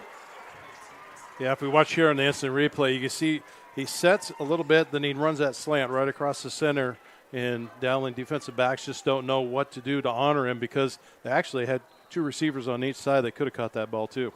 Hunter Chanthapon is on to attempt the extra point. Had a couple issues against Waukee, but he puts that one through. We're tied at 7. We'll be back. You're watching the Central Iowa Sports Network. Hi, this is Chris from Fireplace Superstore, and if this year is anything like last year, folks are going to be coming in early to get things for their houses. What you need is a high-efficient gas insert from Heat and Glow. Come in now and beat the rush, and Heat and Glow will help you out with some special promotions on gas inserts. We'll be doing up to $200 off on our gas metal inserts to retrofit into your drafty old wood fireplace. Come early, beat the rush. Fireplace Superstore, 109th and Douglas in Urbandale. New trucks are arriving daily during Schottenkirk Chevy's Truckload Kickoff event. Over 1,200 vehicles. WaukeeChevy.com. Inventory changes hourly. Don't see exactly what you want? Build, price, and order direct from the factory. To better serve you, we've doubled the size of our service department. We need more team members. Go to WaukeeChevy.com to see our job openings. The Truckload Kickoff event. Find new roads to Schottenkirk Waukee Chevy. WaukeeChevy.com. Welcome back to Southeast Polk Stadium. The offense, much needed break, much deserved break. They go 75 yards down the field in a 3rd and 17 ball by Connor Moberly over the middle to Sam Zelenovich. Ties this game at 7. Coverage has been an issue for both teams tonight in ways. But when they started that third set, we both made that comment that you get 2 sets to see what a defense is, how they're going to play you, and what they're going to do. And obviously the second set they had the interception, but I think they figured it out. Luckily, we have a look into Dowling's press box here, but beside us, they're looking at a lot of things. Zach Smid will take it inside his own 5. Smid comes up the far sideline. Look out. He's brought down by Hunter Chanthapon. Nice catch or nice tackle by the kicker. And Smid gets up to about the 35-yard line, and Dowling will set up shop there. Take a look at the replay. Great block here on the near side. And nice bring out, 35-yard. Ooh, nice tackle. I'll tell you what, anytime the kicker gets a nice stick like that, he's going to get a couple pats on the hat when he goes out. He sure did. He's getting them right down here on the bench. So Hunter makes a great tackle, possible touchdown saving tackle. First down and 10 from the 35 for Dowling Catholic. Scored on their opening drive and fell short on the second drive after turning over Southeast Polk. Rashad Davis makes a cut up the middle. There goes Rashad Davis upfield to about the 47-yard line. That's a first down. There's the Rashad Davis that Southeast Polk has to be careful. Great job with Seymour and Augustin and Smith. They made a nice roll for that around there. We'll just see here on the instant replay. See how they just wrapped that line right around the right side? So Seymour had a nice tuck on his guy and just sealed that off. Great job. Great offensive line play. Carter Pescick is being taken back as there's a quick grab looking on the field here. Curtis Horace gets down to the 50. Carter Pescick is on the gator and is most likely being taken back to the locker room. His whole left leg is wrapped up, so a huge loss for Southeast Polk as Carter Pescick looks like he is done for the night. Oh, that's a tough loss for Southeast Polk. So we wish him the best. Everybody was sitting here clapping. I was wondering what they were clapping for. They just put him on the gator, so they'll take him back to the locker room, and we hope for the best. Second down and 7 as we play on here. 3 wide receivers to the left, 4 Dowling, no one to the right. It's at the 50 perfectly for the Maroons. Rashad Davis waiting, pushes out to the left, and he's wrapped down in the backfield. Trey Lust, you talked about it. Man, he's making plays. He does. You know, you watch him enough, he sits and he just holds. We're going to see an instant replay here coming back at us. As Rashad, he goes up, hits the line, and you could see Trey Lust coming 10, 15 yards downfield. He's got to make that play. Another 3rd and long for Dowling. They've had a close one. Cataldo on 3rd and long, couldn't quite get to the marker. Stops it short at 4th and 1. 3rd and 8. Southeast Polk kind of running everywhere here on defense. Cataldo, 5 wide, slips, fires downfield. Trey Wilson just misses him. I think he was wide. I mean, I'm pretty sure it just went right through his hands, and the junior can't make the play. I can't even say that he was a half a step short. It just went through his hands. And Cataldo put it right on the money. He even slipped back here at the line, and Wilson just right through the hands. And a huge break for Southeast Polk. Wilson had his man beat by 5 yards. And the Rams will get it back with 6:57 to go. This is Carson Robbins. They no longer have 2 guys back there. Robbins will be back. Southeast Polk wants to go.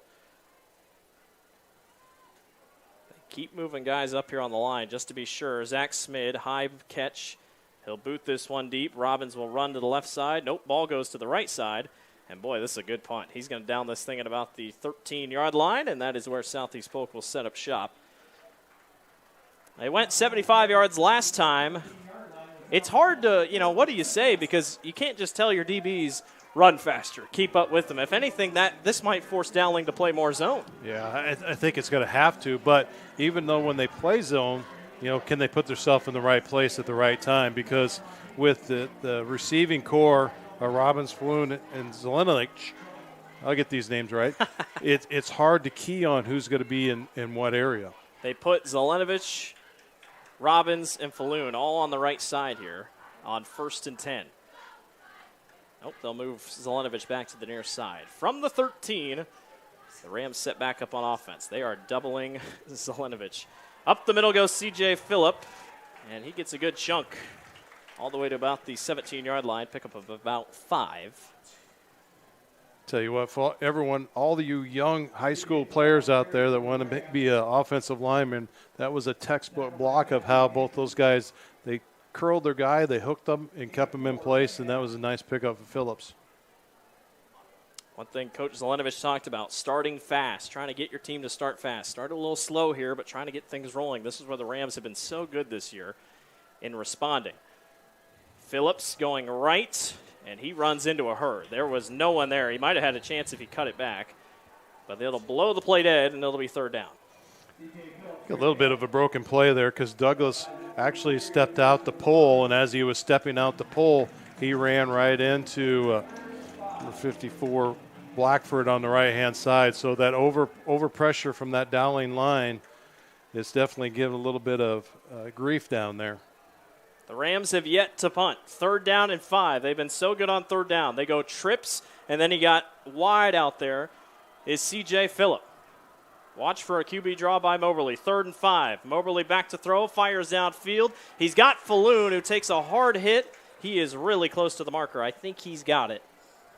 But, boy, he took a shot. Nice catch there, but I tell you what, Mason Beaver, he was putting the pressure on Moberly inside there. He did a nice spin move right off the center and put pressure on him right away. There's no way if I can tell. Yes, he did. He did get it. 1st down barely for Southeast Polk, and the Rams will move the chains.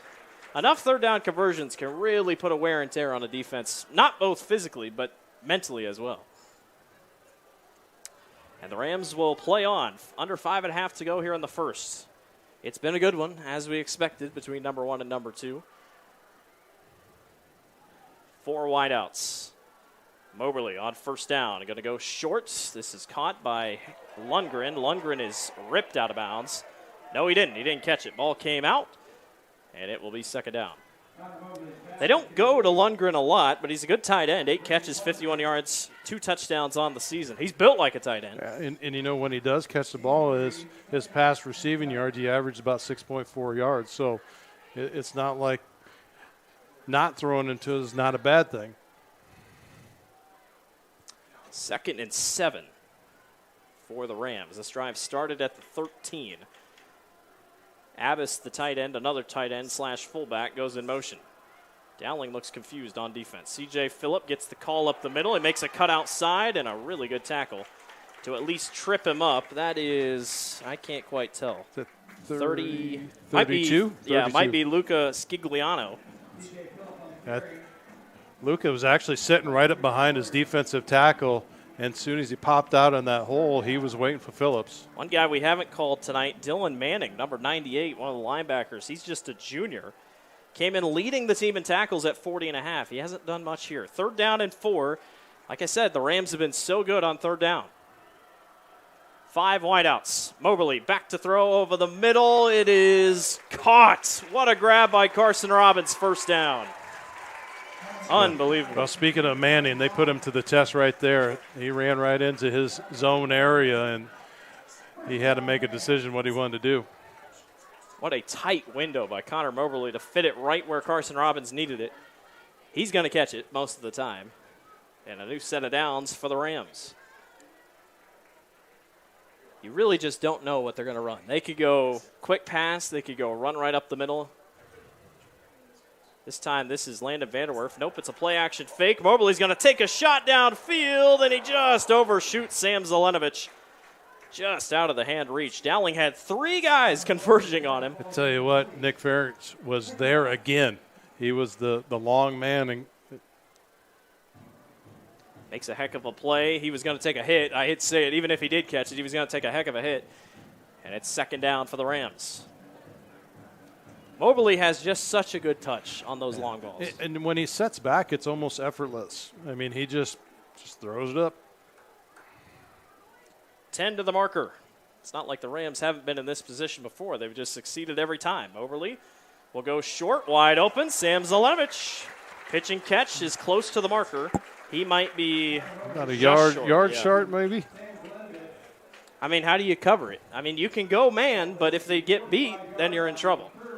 That time it was Zach Smid who was just a tad late. Well, and if you look at how Dowling sets up on their defense, they're going man, and they're going 5 yards off the ball. So it leaves number 98 Manning out there on the island by himself. They might go quarterback sneak, and they do. Moberly, boy, he's not very tall, but he worked his way over the pile in a last-second leap, and it's going to be a 1st down for Southeast Polk. Another thing to keep an eye out on, Southeast Polk will get the ball to start the second half. Nope, he's first. They got him. Southeast Polk gets the ball to start the second half. If you score here, you're already up 14-0. We haven't seen Dowling's offense really do much in a quick sort of time. 14-7. 14-7. But get the ball back with the lead. That'd be huge. Dowling struck first, and then Southeast Polk was able to respond on a deep ball to Sam Zelenovich. Southeast Polk's just playing their type of football. They wouldn't have it any other way. On first down, Moberly over the middle, wide open. And that's going to be a late hit. Easy late hit. Zelenovich caught it and then took a knee, and I don't know if the linebacker saw that he was going to hit him, because he hit him way late. And that's an easy 15 yards and a huge mistake by Dowling Catholic. It takes him right down in the Dowling 35-yard line. But Zelenovich wide open. Take a look at the replay. He's up here in a twin, and just nobody picks him up. Yeah. Look who they're picking on right there. Dylan Manning. Manning was late, and by late, he didn't think he was going to be able to get to him, so he just hit him when his knee was down, and that is an easy call. And Southeast Polk is given 15 free yards. First down and 10 for the Rams. They haven't really gone backwards this drive. It's been all on the offensive side. And the Maroons looking for something here. Phillips, nope. Moberly waits, fires over the middle. Dangerous throw. He hesitated for a quick second, still said, I'll try it. Robbins was covered well, still almost caught it, but a little high. I almost think if I'm the Dowling defensive coordinator, I have to be looking at this thinking they're over-pressuring center. Everything slant center. Are they setting it up to be a big pass to the outside? Well, and they're not going to the ground very often. Right. They like to keep it over top. So, and that's one thing. They don't hit the side a lot. They love the middle of the field, which you would think is well covered. But they have enough of a spread. 2nd and 10. Moberly. Short, caught. Zelenovich. It's man on man. He's got a first down. They just cannot cover him in man-to-man. That, once again, that was Jacob Kruger, who's been pretty good tonight, in a simple slant route. You have to think they have to know the knowledge of the speed of that linebacker core, and they're setting their corners back just far enough they can't stay in touch with them. Dowling cannot stop them. 2:20 to go here in the first half. Rams just continue to push this thing downfield. Dowling's trying to fix a couple things here on defense. A little bit of a shift. Phillip on first down, nowhere. There's your best defensive play of the game so far, on this drive at least. Ripped down by Kevy Fort. And Kevy Fort is on there. He only came in 6.5 tackles. He's made 2 big plays tonight. Take a look at the replay. He's your right end right here. Sometimes you got to think here, Southeast Polk, it's one of those honor plays. You have to make sure that they're still staying home. They don't open that up, and they're definitely doing that. They're playing the ball inside. Rams wanted a horse collar, but he was not around the horse collar. He was around his shoulder pads, pulling him down. It'll be 2nd down and 12. Moberly will go short to Phillip. He has got green grass in front. He heads right into a herd of defenders.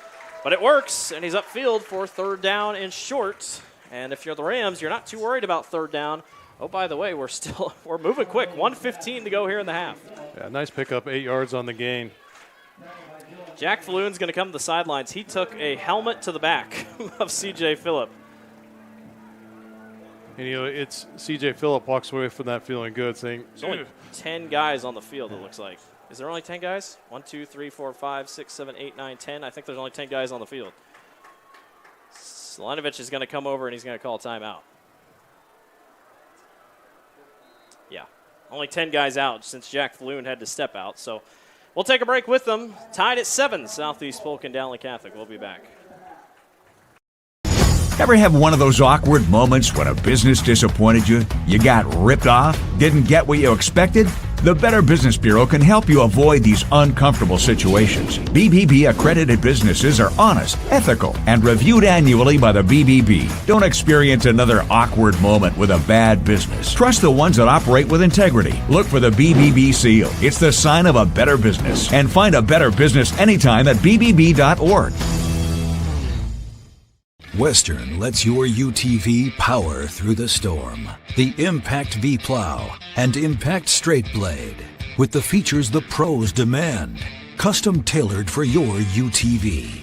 And to keep your work top-notch, rely on the Tornado UTV Hopper Spreader. Now that's a job well done. Western, more jobs done faster. Visit Truck Equipment Inc. today at truckequipmentinc.com. Welcome back to the Central Iowa Sports Network. 3rd down and 5 at the 18. Southeast Polk started this drive at the 13.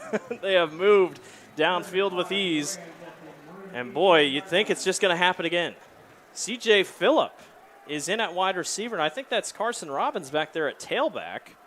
No, that's Sam Zelenovich. Mobley hit as he throws, wide open, and he just misses Sam Zelenovich. No, it was Carson Robbins.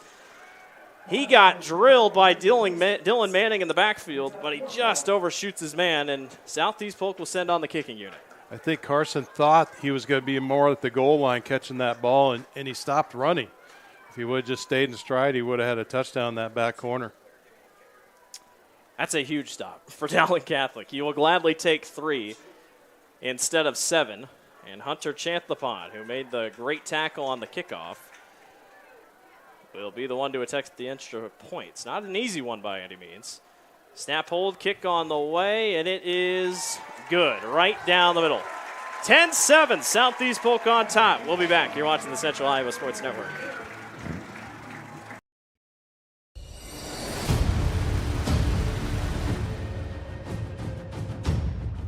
Hey, you two. We all want to be winners, right? The winning drive comes from choosing unleaded 88, a cleaner burning fuel made from corn. That way, we all win. Now give me some wings.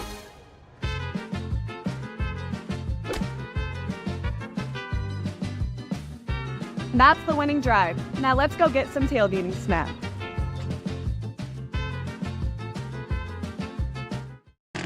It's our construction sale here at DeArmond Ford Indianola. We're expanding and setting sales records. Check out our Flex Buys, the new way to buy. Save big with a new F-150 XLTs and the new 2024 Edge. Also save on new Ford Explorers and Expeditions. And check out all DeArmond certified used vehicles, all sold with a 1-year bumper-to-bumper warranty. Find out what's going on at DeArmond Ford Indianola. DeArmondFord.com.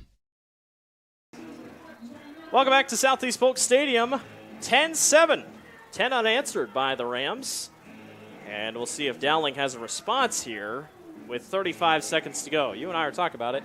I think they might take a shot, but your kickoff team is set up well. You could get a good return here. Yeah, you know, it kind of goes back to the theory of see where you're set on the field, and then that defensive cornerbacks that Southeast Polk, you know, you don't want to give them a shot that they're going to get a free ball and get a touchdown and put more points on it.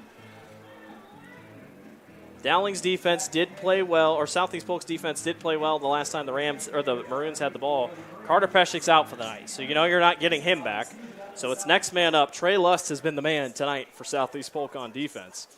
And Hunter Chantlapon will set this one up and kick this one back. There is really no wind right now. They said it might be windy, but that did not come to fruition. And they'll squib this thing short. They'll be taken here at the 25, and a really good play. That was set up as well as you could have done it. Drew Branch, the DB for Dowling Catholic, was the one to take it, and he doesn't go very far. That's a good call. And out steps the Dowling Catholic offense with 31 seconds to work with. They had Trey Wilson on a streaker down the left side of the field. It just went through his hands. It would have been a touchdown. So they can go deep. It's just a matter of how much do they want to go back to it. Yeah, it's going to be interesting. I think you're going to see probably Southeast Polk play off a little bit. I mean, even at 31 seconds, a couple pops, you can get down the field as long as you're getting receptions. Nope, they'll go to Davis. Rashad Davis gets the carry on the left side, and I think Tom Wilson says we might just take it to the locker room. He's standing right by the official here. Nope, they're going to let this thing go down. Might take one more shot here. They're going to line up quick, 14 seconds to go. Two wide receivers out to the left.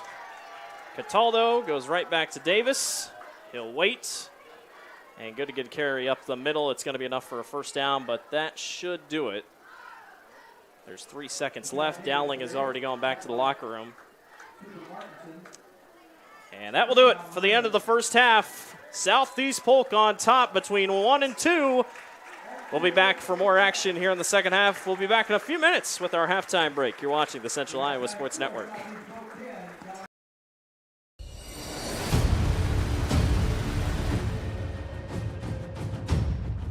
Hey, you two, we all want to be winners, right? The winning drive comes from choosing unleaded 88, a cleaner burning fuel made from corn. That way, we all win. Now give me some weight.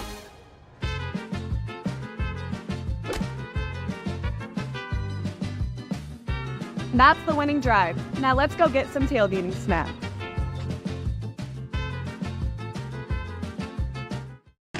It's our construction sale here at DeYarman Ford Indianola. We're expanding and setting sales records. Check out our Flex Buys, the new way to buy. Save big with a new F-150 XLTs and the new 2024 Edge. Also save on new Ford Explorers and Expeditions. And check out all DeYarman certified used vehicles, all sold with a 1-year bumper-to-bumper warranty. Find out what's going on at DeYarman Ford Indianola. DeYarmanFord.com.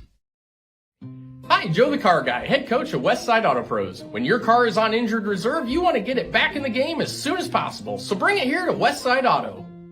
I have the team of experts that can fix every automotive injury, whether it's a fractured joint, a broken part, or if your car just got its bell rung. We'll do a complete physical to make sure your car is game ready for the entire season.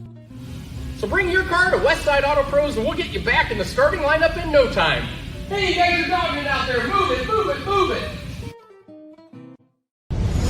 Ever have one of those awkward moments when a business disappointed you? You got ripped off? Didn't get what you expected?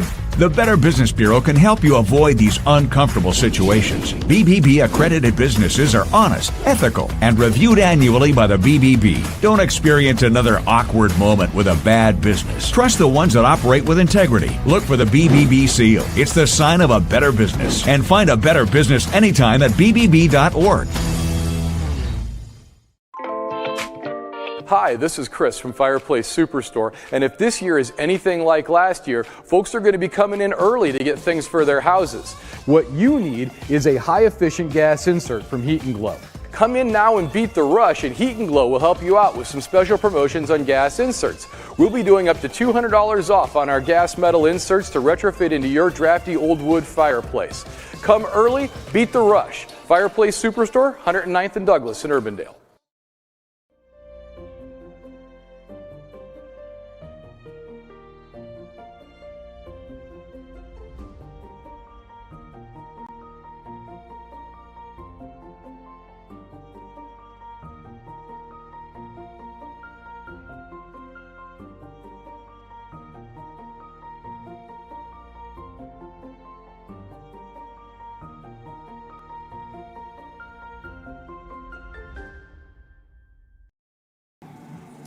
Welcome back to the Central Iowa Sports Network.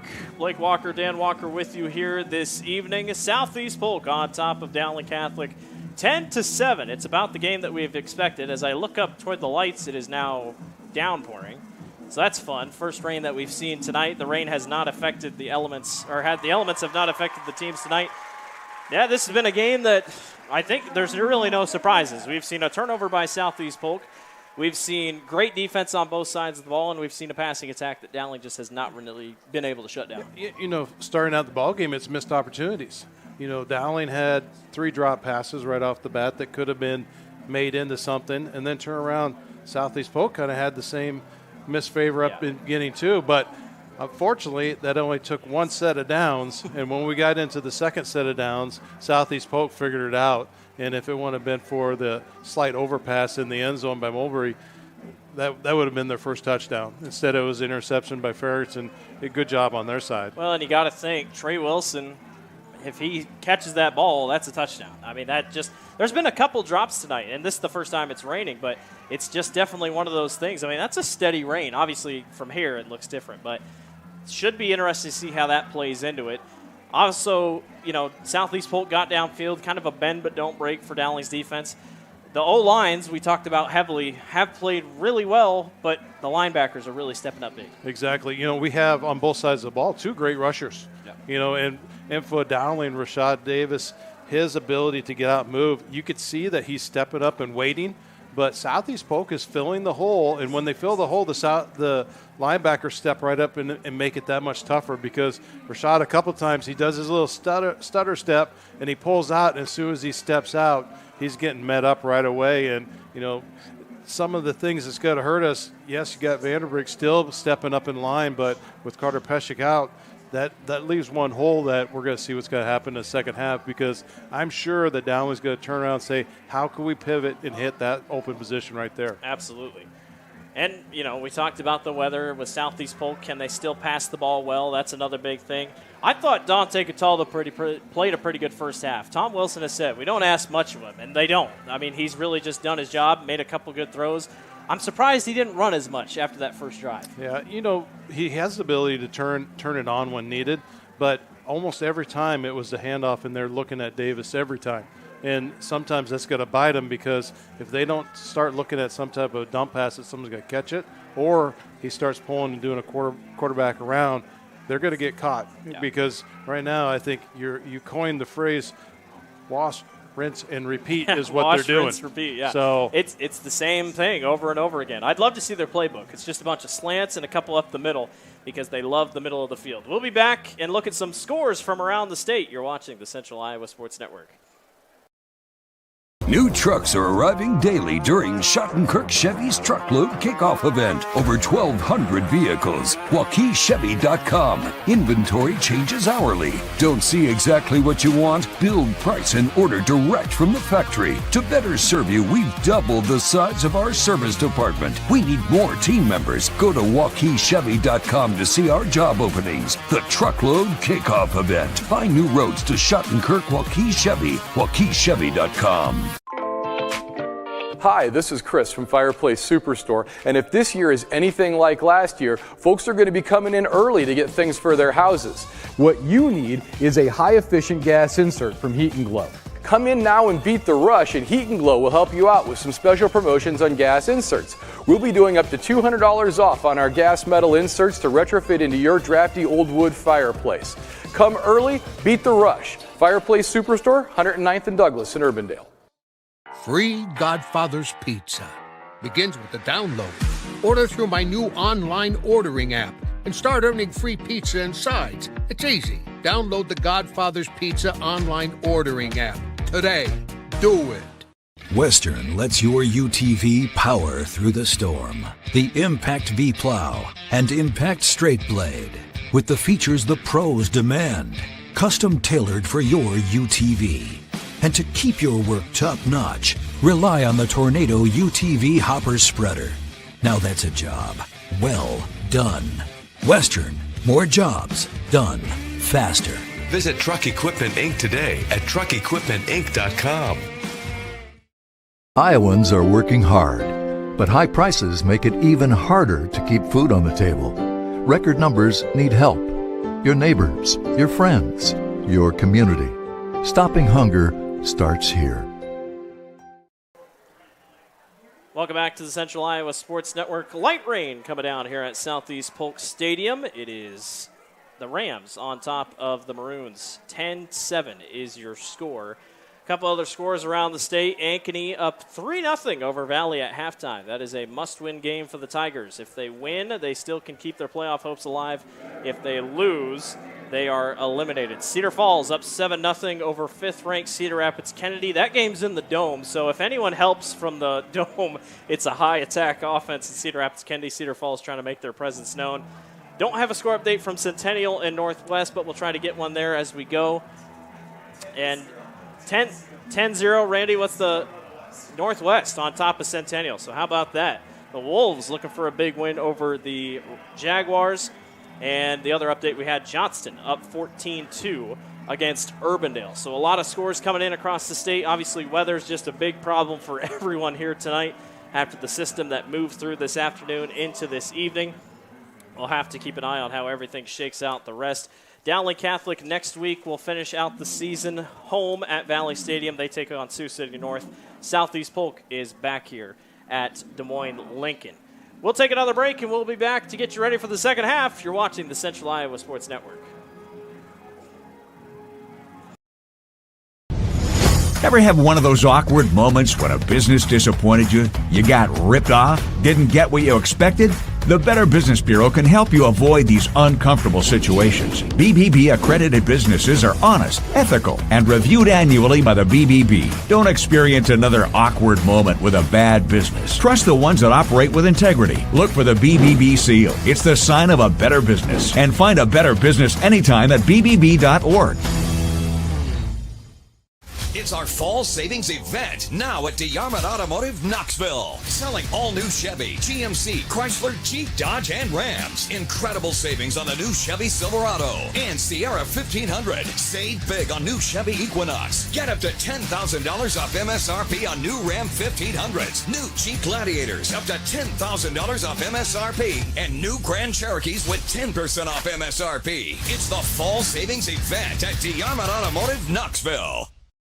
Hi, Joe the Car Guy, head coach of Westside Auto Pros. When your car is on injured reserve, you want to get it back in the game as soon as possible, so bring it here to Westside Auto.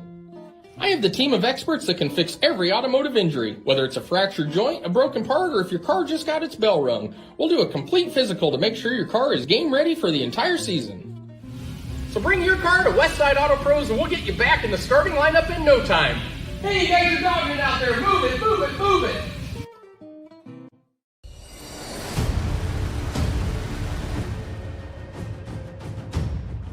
Hey, you two, we all want to be winners, right? The winning drive comes from choosing unleaded 88, a cleaner burning fuel made from corn.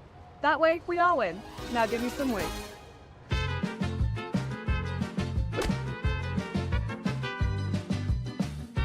That's the winning drive. Now let's go get some tailgating snacks.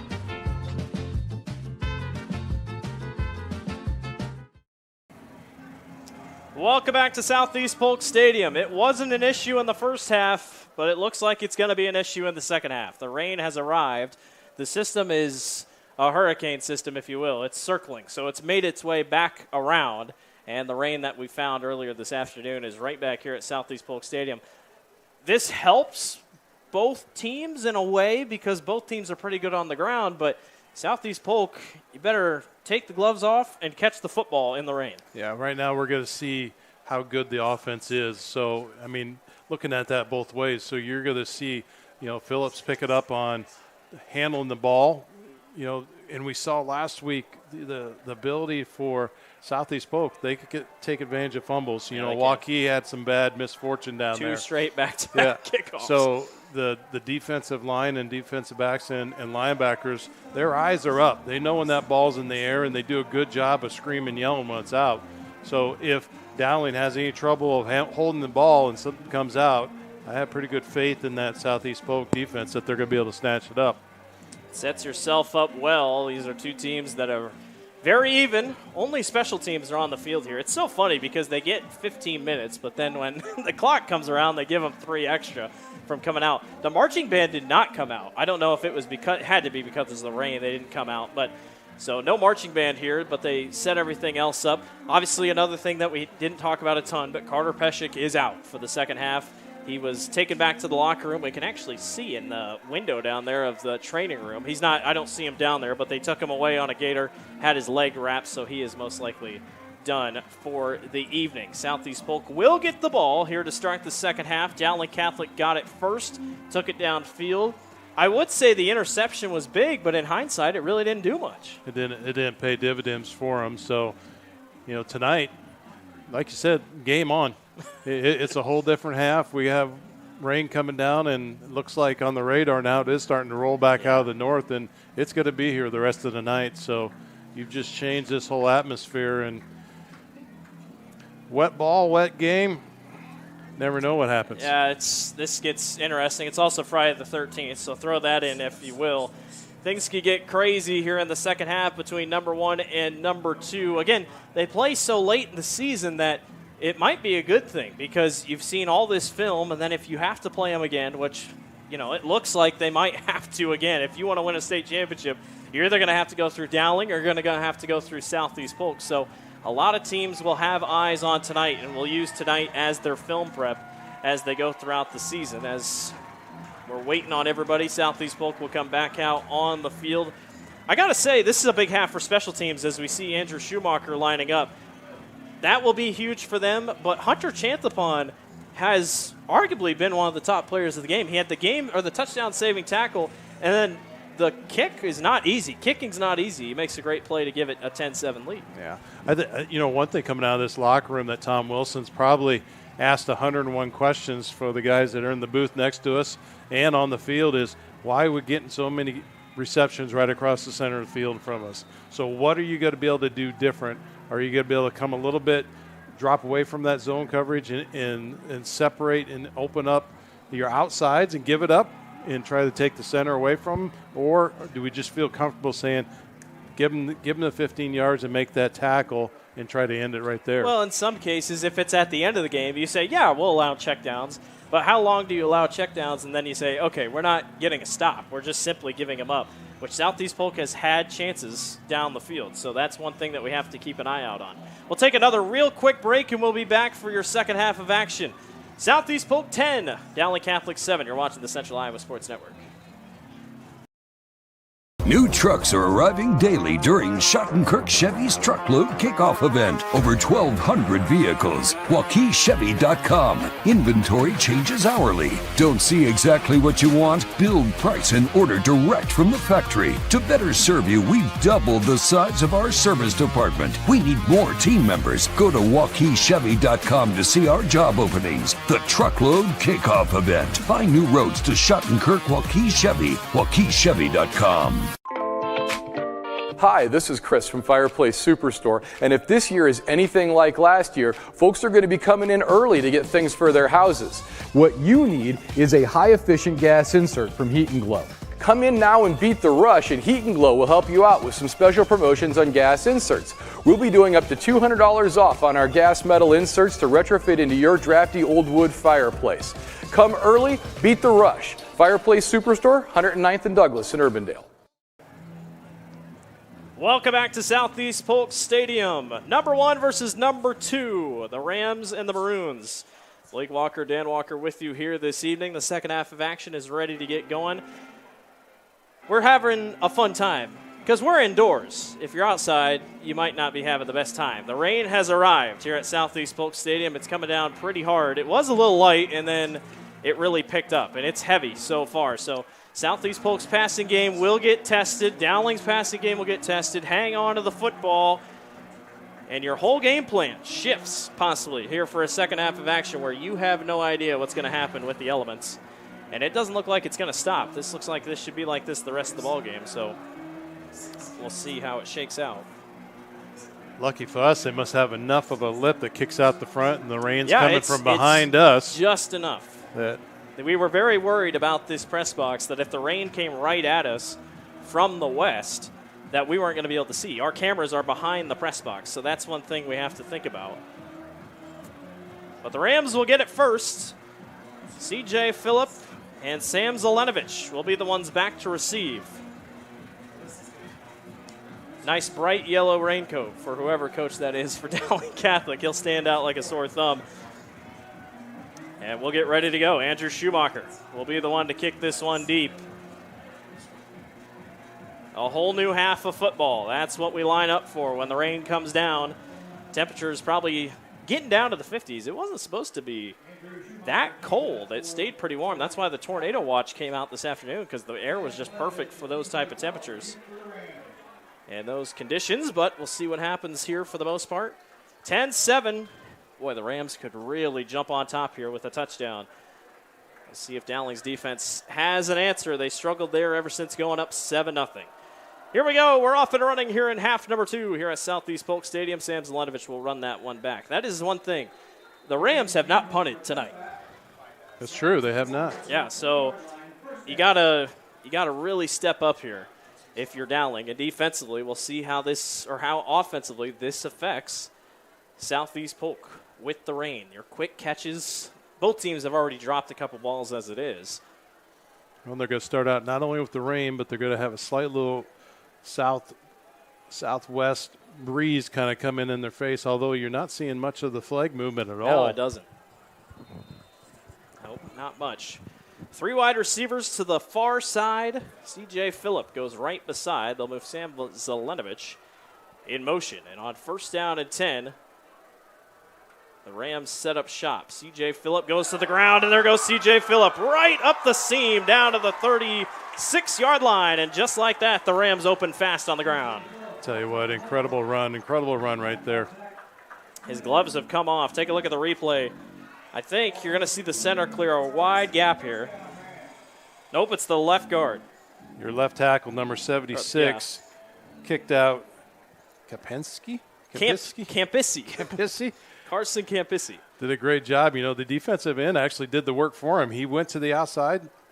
All he had to do is cup him out around there. Moberly play action pass. He's looking downfield, and he's going to throw way out. Nobody's open. I don't know if that was a miscommunication. Robbins was going in when the pass went out, so he might have had to cut back outside, but good coverage by Dowling. Yeah, Dowling did a good job on flexing their zone. As soon as they only saw that they had 2 or 3 receivers, they actually shifted and covered, and they're doubling up. The ball boys are out in full force with their towels here to try to dry off the football every time they bring it in. Now, you can only dry it a certain amount of time. Did they dry it every time, as we're going to have a legal substitution, I think, here for Southeast Polk? Connor Moberly and them are trying to argue their case. Or are they going to count him ineligible or, intentional grounding on Connor Moberly. I mean, he had a receiver in the area. That was such a late flag. The Rams are not happy about it. Boy, that was a different one. We don't have a replay of that, but I think it was just a simple, I've seen way worse intentional grounding called. Yeah, but I guess that's a tough call, especially when you got a wet ball, accuracy of trying to get where you need to be. And it was so late. Like, the back judge threw it, and he wasn't even talking to any of the other officials. Yeah, I actually thought maybe someone said something. He didn't like what he said. All right, well, it's 2nd down and 15 now for the Rams at the 31. Moberly, quick pass will go short. This is caught. Sam Zelenovich gets past the original line of scrimmage, sets up 3rd down and a shorter distance. Nothing changed there. No, Sam does a good job. You see how he brings the ball in, tucks it, covers it up, and really protects that ball. They've never been a go out and catch it with your hands, catch it in your chest. It's a hard thing to teach. 3rd and long. Long, if you will. 3rd and 6. But the Rams have been so good on 3rd down. They'll change something up quickly here. It wouldn't surprise me if they test it right back with CJ and come back around the other side. Yep, they're going to move CJ from right to left off of Moberly's hip. 3rd down, it's short. Moberly back to throw. Here comes the pressure. Moberly steps up. Going to race to the near side. He's looking for somebody, and he just throws it away.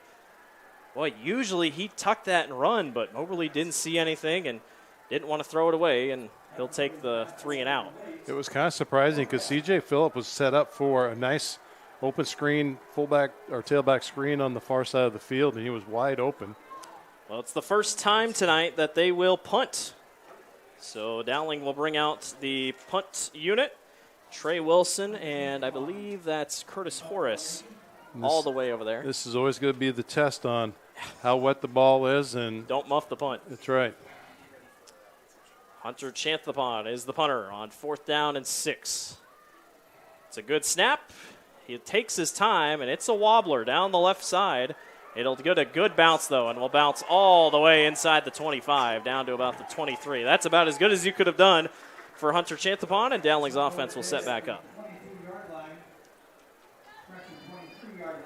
He took his time on that punt, but when Dowling only rushed 2, right, you don't have to try too hard. Well, we'll see how the rain affects the Maroons here. They've been on the ground, but Rashad hasn't been able to quite break it out like we thought he had.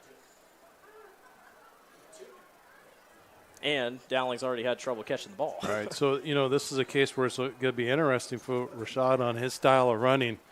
Is he where he takes stagger steps?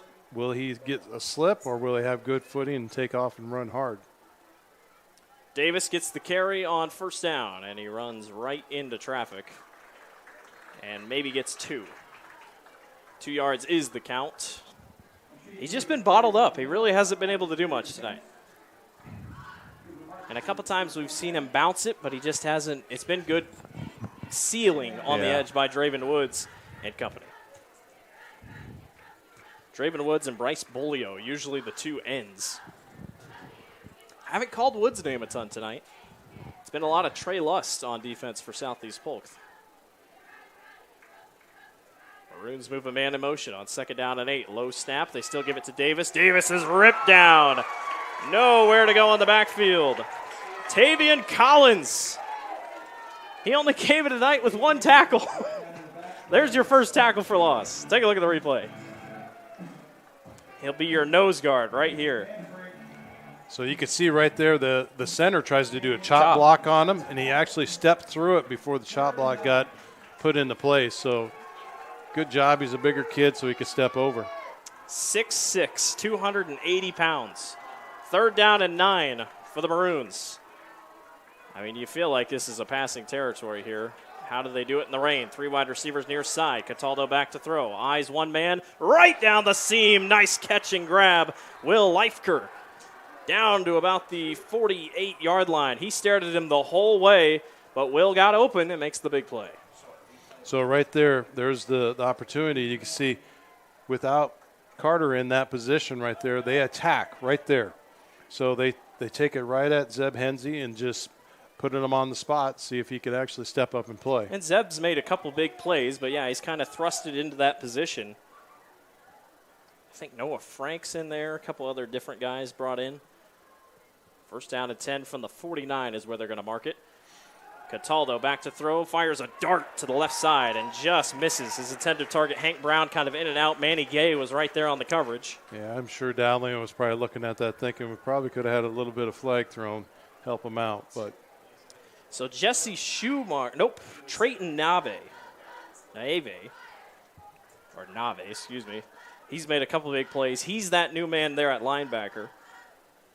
He's played linebacker a couple times this year.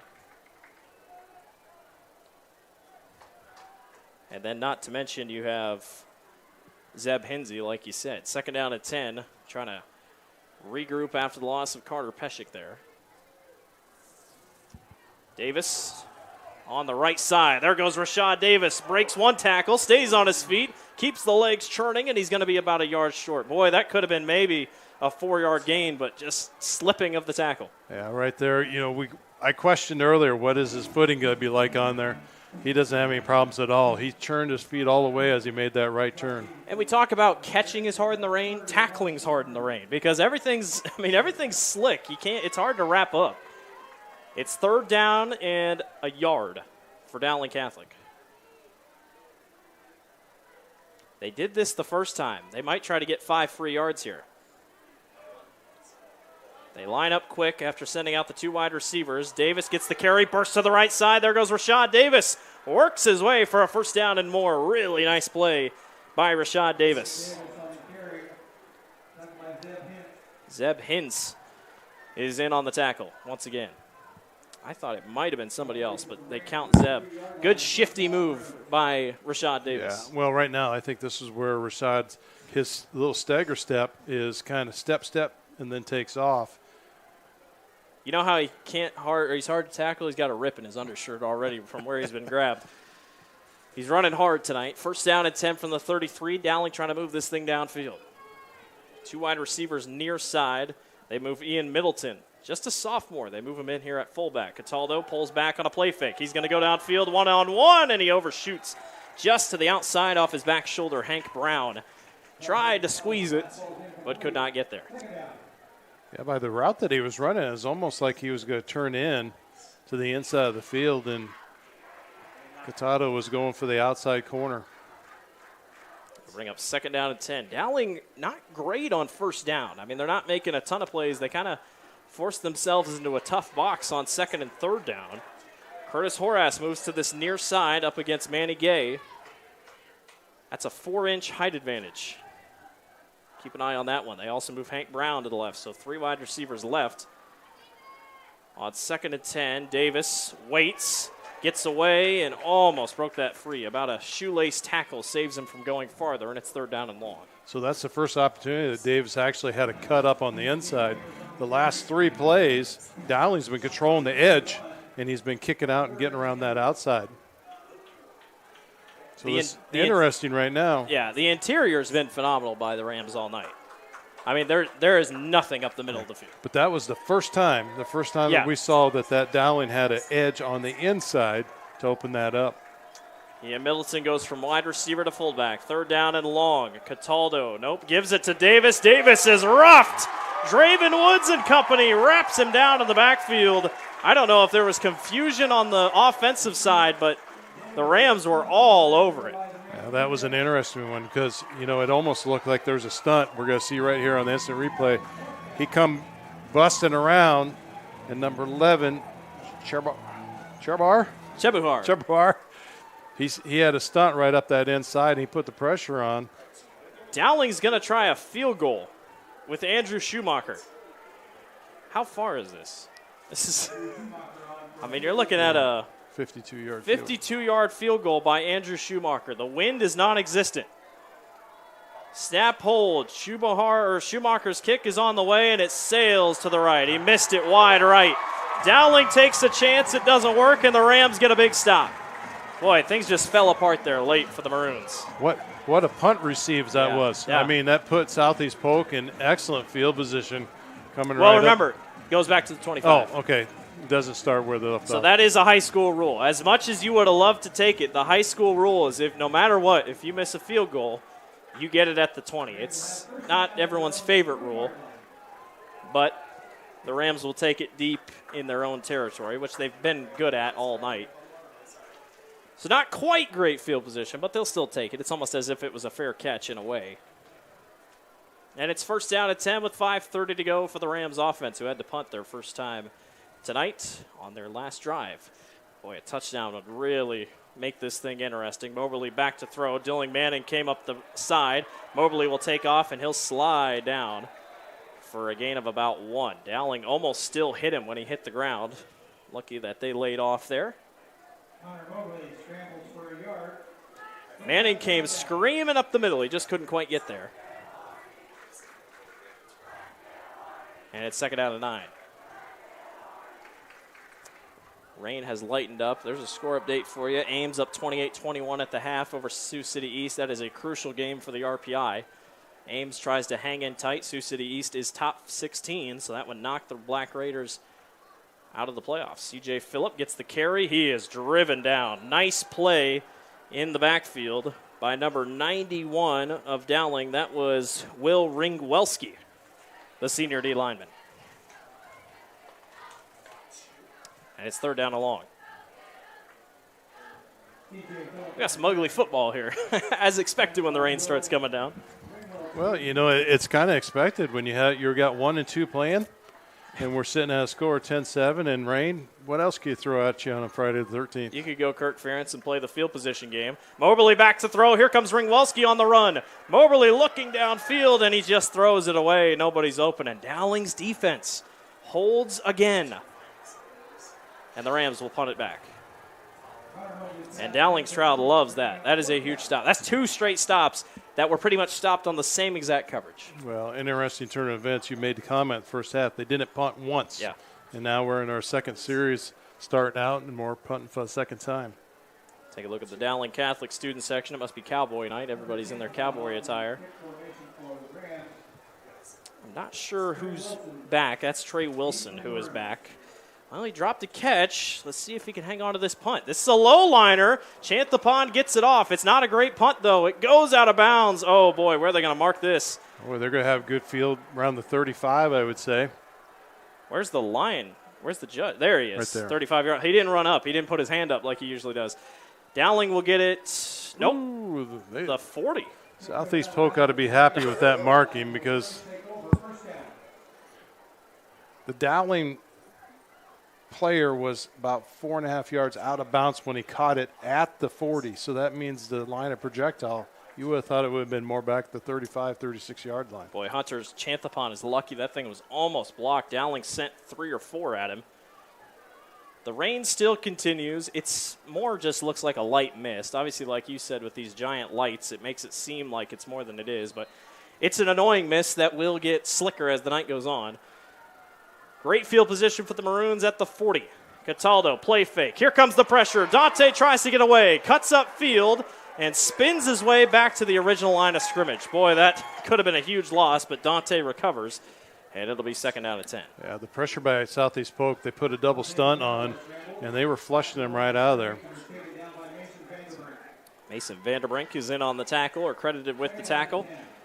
And it's 2nd down and 10, right back where you started. 1st down again for Dowling, just not great. Trying to set each other up a little bit better, but you sweat things out on 2nd and 3rd down.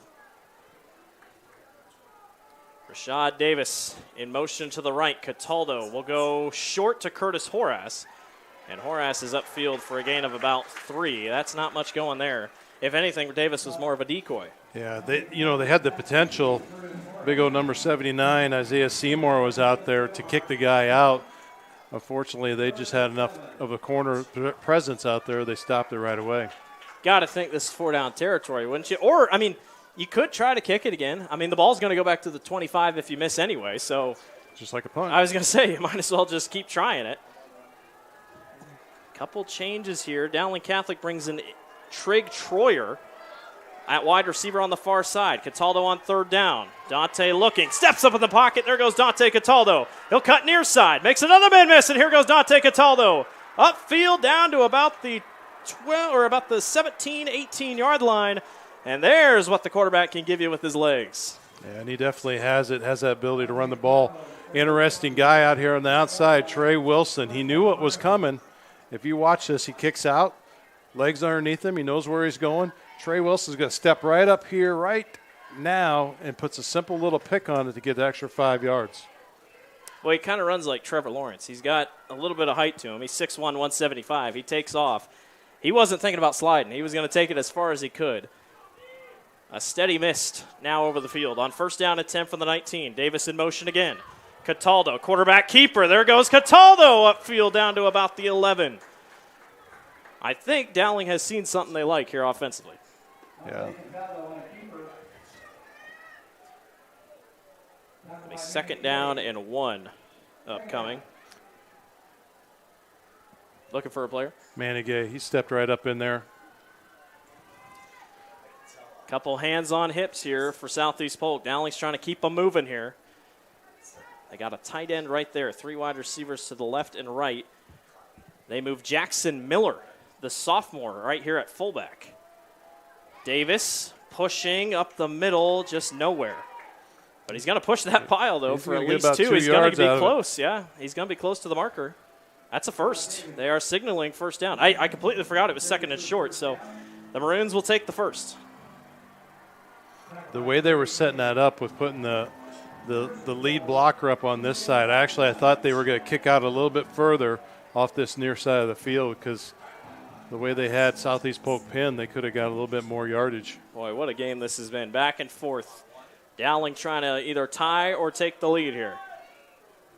Again, they move Miller to that fullback position on 1st and goal.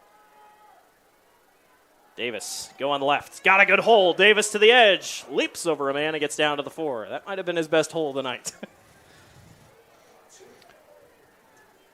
You don't see that much in high school football. The center actually kicked out and made the pull, was the lead blocker on that. Boy, that's got to be a weird thing because you snap it, your immediate instinct is to go up, not shift. Yeah. And if you look at Dowling's offensive line, they play an offset front, meaning that see how the center has separation away from your tackles and your guards? There's almost there again. He pulls out. He's got to follow. Rashad's going right up behind him. Davis lunges for the end zone, and he is in. Touchdown, Dowling Catholic. Finally, he breaks through, and the Maroons, with a huge drive, take the lead over the Rams. And once again, just simple and watch. Yep, right there. That center kicks out, pulls. He's the lead blocker. He kicks right off his tail. And right there was your instant in. Coach Andy Pollock, who has worked with us on volleyball stuff for CISN, he's the line coach for Dowling Catholic. And, boy, he's got to be happy with that one. 13-0. Andrew Schumacher will try to attempt the extra point here to make it a 4-point ball game. Good snap, good hold. Schumacher's kick is good. 14-0, Dowling Catholic over Southeast Polk. We'll take a break. You're watching the Central Iowa Sports Network.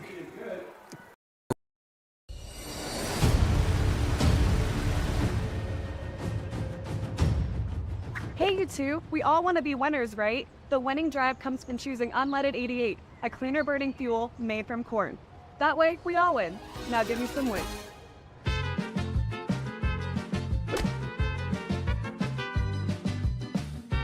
That's the winning drive. Now let's go get some tailgating snacks.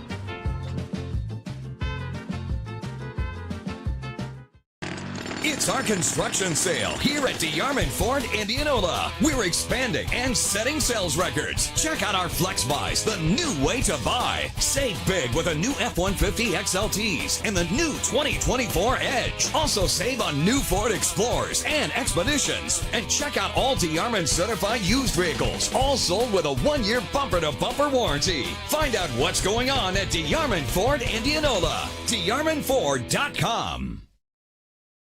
We are back at Southeast Polk Stadium where number 2 Dowling leads number 1 Southeast Polk 14-0. The Rams get the ball at the 40-yard line after a little bit of a whiff punt in the rain. 2 back-to-back punts forced by Dowling's defense. Have them out front 14-10. Andrew Schumacher will line this one up. Carson Robbins or Sam Zelenovich and C.J. Phillip are back to receive. Schumacher boots that thing into the wind.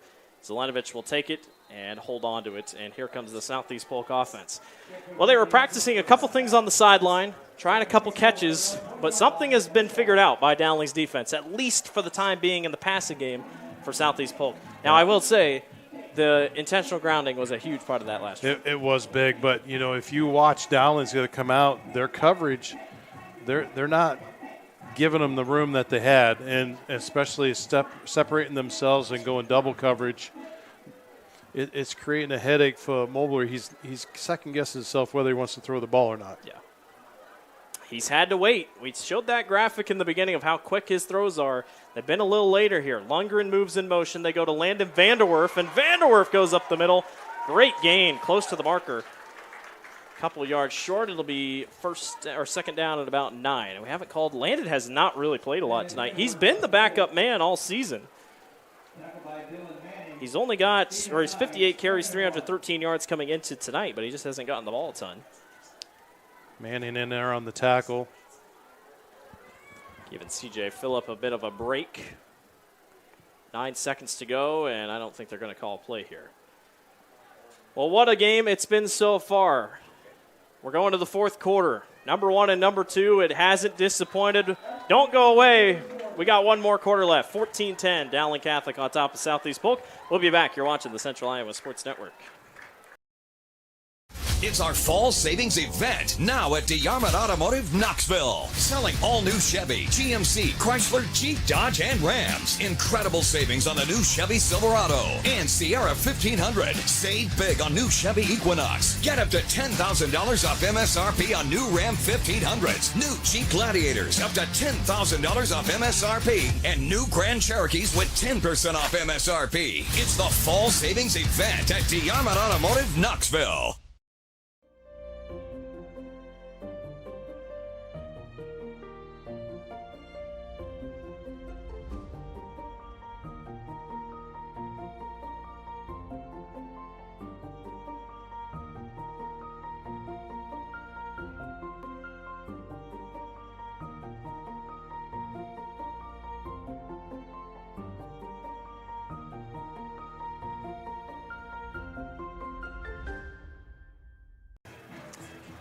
We are back here at Southeast Polk Stadium. Take a look at just outside the stadium, headed toward the high school, where the rain continues to fall. I did get a report. Kate Nissen from IA Sports is down the field recording. I texted him. He texted me. He said, I envy you up being in the booth. And I said, well, how hard is it raining? He said, well, it's lightened up just a little bit. Vanderbrink. No, fumble by Landon Vanderwerf. The ball's on the ground, and Moberly hops on top of it. Dowling says they have it. Nope, I think he just signaled. Well, Landon hasn't played much, and he comes in the game and he fumbles. And now that'll back him up. It'll be 3rd down, and where are they going to mark this? It'll be 3rd and 5. That's the first big, okay, it's raining. That's the problem.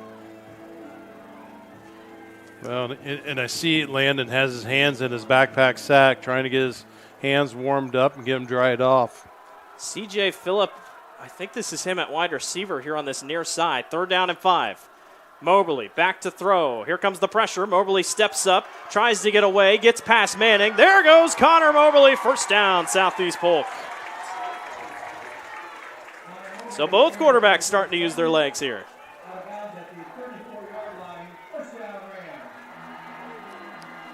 It'll be 1st down upcoming for Southeast Polk. Who are you looking for? 21, a key block out on that far side when Mulberry kicked out and it was coming around number 21. Brody Brandt. Not much playing time for him. Zelenovich in the backfield. He'll move out to the right. 5 wide receivers for Southeast Polk. On 1st and 10, Moberly feels the pressure again, has to step up. Moberly taking off, and he gets upfield close to the 1st down. No, they're going to call him way short. Ooh. Boy, they're going to mark him 2 yards behind the line. That was a close one. I don't know. I guess he slid to the 1st, but it's where your butt goes down. But I thought he slid a little bit closer. Crowd does not like it. And it's 2nd down and 2. Well, Dowling must have tightened something up on coverage because now Connor's having to think a little bit more in the pocket. From the 42, 2 yards to the marker. Phillip back in the game, gets the carry and breaks one tackle. There goes C.J. Phillip upfield all the way to the 48-yard line. Well, right now Dowling is going a straight-up man defense. So, I mean, they're giving a 5-yard release, and they're sticking with everybody. And the good thing is when your offense was on the field for a good amount of time, you get a break. I mean, you're not. It's hard to go man-to-man and keep up with this team like it is.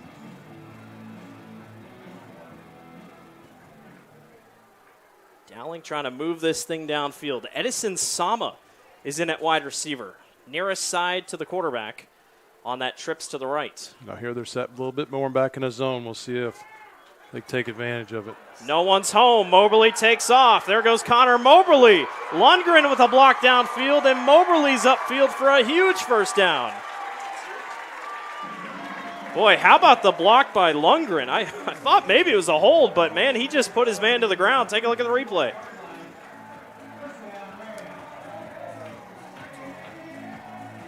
Yep, it was just a straight-up pick. The guy turned around, didn't even know he was there, took him out.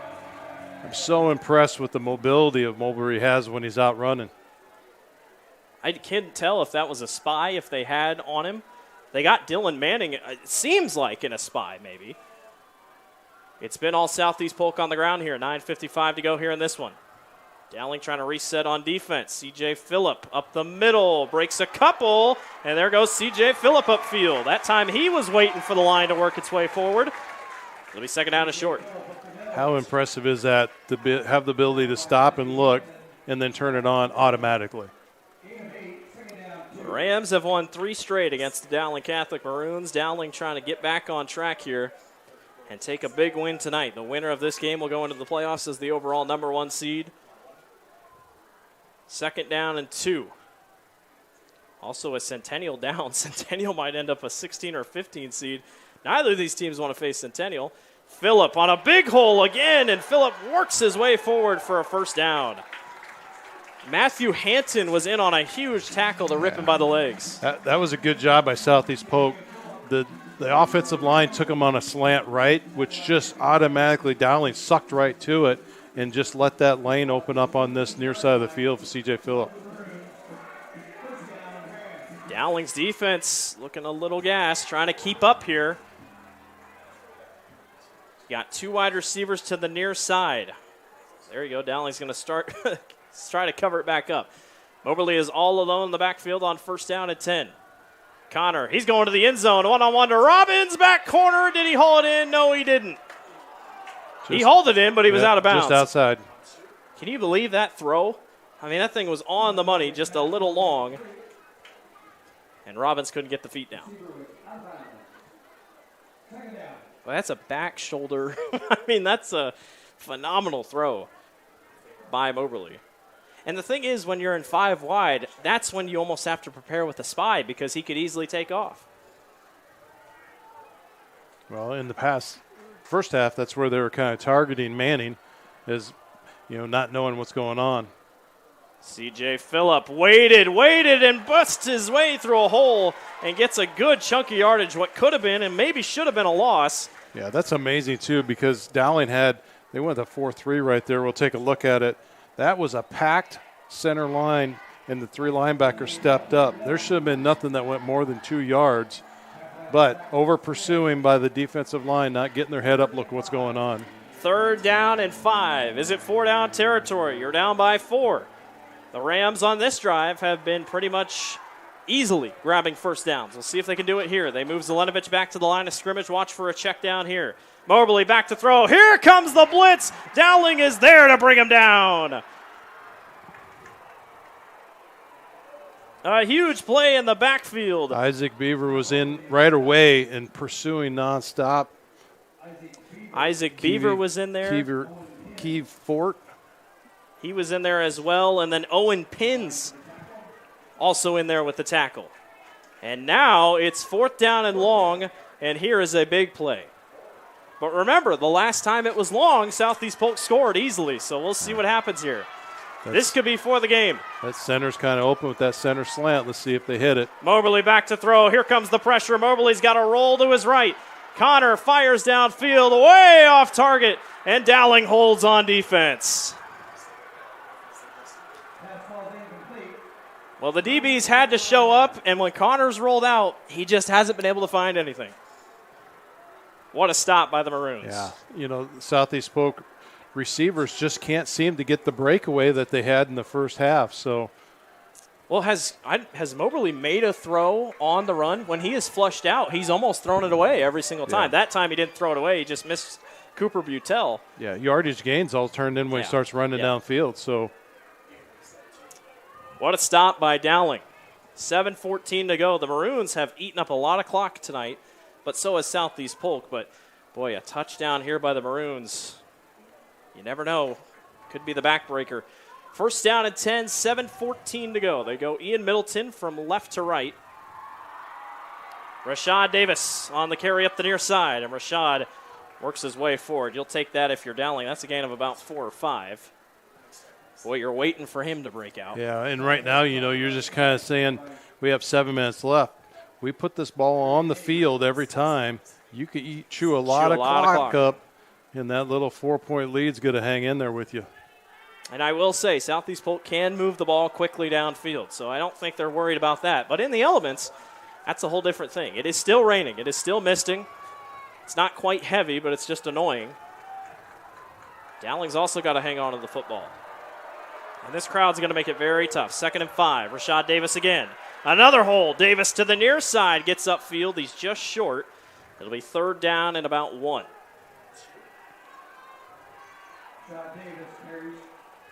And it's kind of crazy because when you have a tackle like you do Kyle Rockers, you think they're always going to run off left tackle. But Isaiah Seymour, who you called out a couple times tonight, kids making big plays. They also got number 57 up on the line there as it's 3rd down. Max Shelton, the senior offensive lineman's up there at right tackle. 3rd down and 1. Big 3rd down for the Rams. Middleton in motion. 2 wide receivers out to the left. Cataldo, play fake. He's going to go downfield, and there's no one there. Hank Brown was covered all day. And the Maroons thought that they could get Southeast Polk sleeping on 3rd and short. And the Maroons will punt it back. Yeah, I think the pressure that was coming in on Cataldo, he actually threw the ball a lot quicker than he wanted to, and he didn't have the time to set and get his arm behind it. That was Will Leifker, who was the intended receiver. That thing was just simply thrown behind him. There was no chance. And Carson Robbins and Sam Zelenovich will be back to receive this punt by Zach Smid. Smid hasn't punted in a while. He's got his gloves on. One of his snaps tonight was high, and the Maroons got to be careful. The Rams blocked a punt last week in the win against Waukee. Well, and this is where you have to watch catching that ball. Make sure you see it, bring it in, secure it to your chest when you get a wet ball. Zach Smid sends it up in the air, and Robbins makes the catch at the 42-yard line at Southeast Polk with 6 minutes and 16 seconds left. We'll get the ball right back. What a game. Yep, right now, the big question is are we going to put it in the hands of Phillips and run the ball and try to get a couple up the center so they're starting to bring those interior linebackers in and then air it out a couple times and see if we can't spread it out. I will say Dowling's defense didn't get a long break. I mean, that wasn't a long time not being on the field, so it could be an advantage for the Rams. They're set up in the same exact formation they were on 4th down with Lundgren, and I believe that's Zelenovich here on this near side and Cooper Butel on the far right. This time they go to Phillip. There goes C.J. Phillip, another big hole up the middle. He's staying on his feet, and he's finally brought down just short of the marker, but the holes are getting bigger up front for Southeast Polk. Yep, and if I was going to start calling a football game, I would have done that exact same thing. I don't think you go back to the air almost. Your running game has been so good. As strong as a runner as CJ is, if he could take that and get that 6, 7, 8 yards every time, and then they're going to pull so tight that it's going to open up. 3 wide receivers near side on 2nd down, and they only need a yard. They'll go to Phillip, and CJ busts through another hole. Boy, he can just move. He's finding the right gaps, another 1st down, and it'll be at the 42. That's incredible. He went for the 1 hole and come back all the way to the 3 or 4 hole and cut back up the field. He's a little bit more explosive than Rashad Davis. I think if they were both in a foot race down the field, they'd be pretty even, but boy, he's shifty. 1st down and 10. The Rams could use some clock here if they wanted to. I know they probably just want to get in the end zone, but Dowling's been on a bend but don't break mentality tonight. On 1st and 10, Phillip. Boy, he was caught in the backfield, but he's still going to get positive yards. About 3. Yeah, 3, maybe 4. I don't know who that was for Dowling that got a good pressure up front, but CJ just simply worked right around him. It'll be 2nd down and long. The miss continues to fall. This is definitely the lightest it's been, so it shouldn't be too big of a problem if you're at wide receiver. Almost all the wide receivers now don't have gloves on. I think Sam Zelenovich still does. Nope, that's Butel over there on the far side. He still has gloves on, but Lundgren, Zelenovich, and Robbins all without gloves here. Phillips without gloves, everybody trying to settle in with the rain. 4.5 to go on 2nd down and long. Moberly with time, going to fire it short to Phillip at the sideline. He might lose a yard. It'll be 3rd and long. Well, he had to take a quick step to make sure he's actually in bounds. So they brought it back to the line of scrimmage.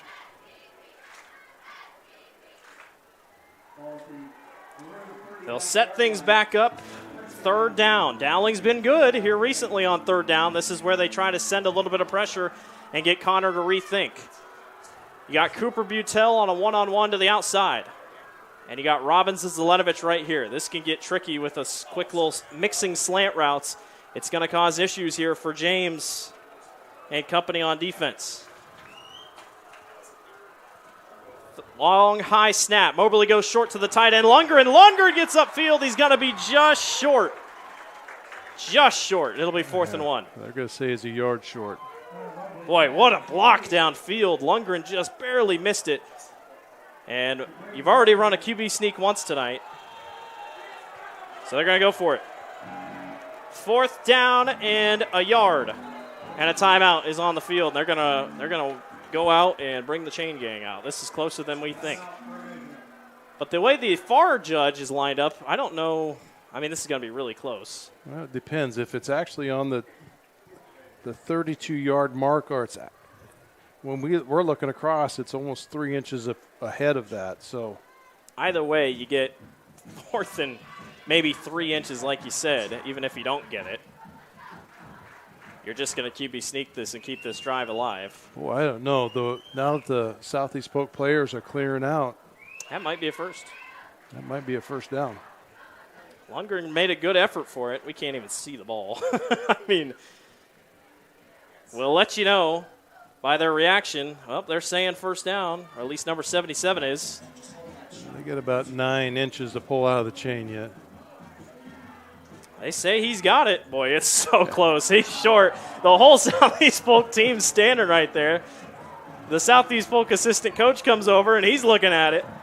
So it's 4th down and maybe 4 inches. They were doing everything they could to convince that line judge that it made it. I was waiting for it because we couldn't see the ball, so we were going to go off the sidelines reaction. So it'll be 4th down and about 4 inches here. Now they got to reset the ball.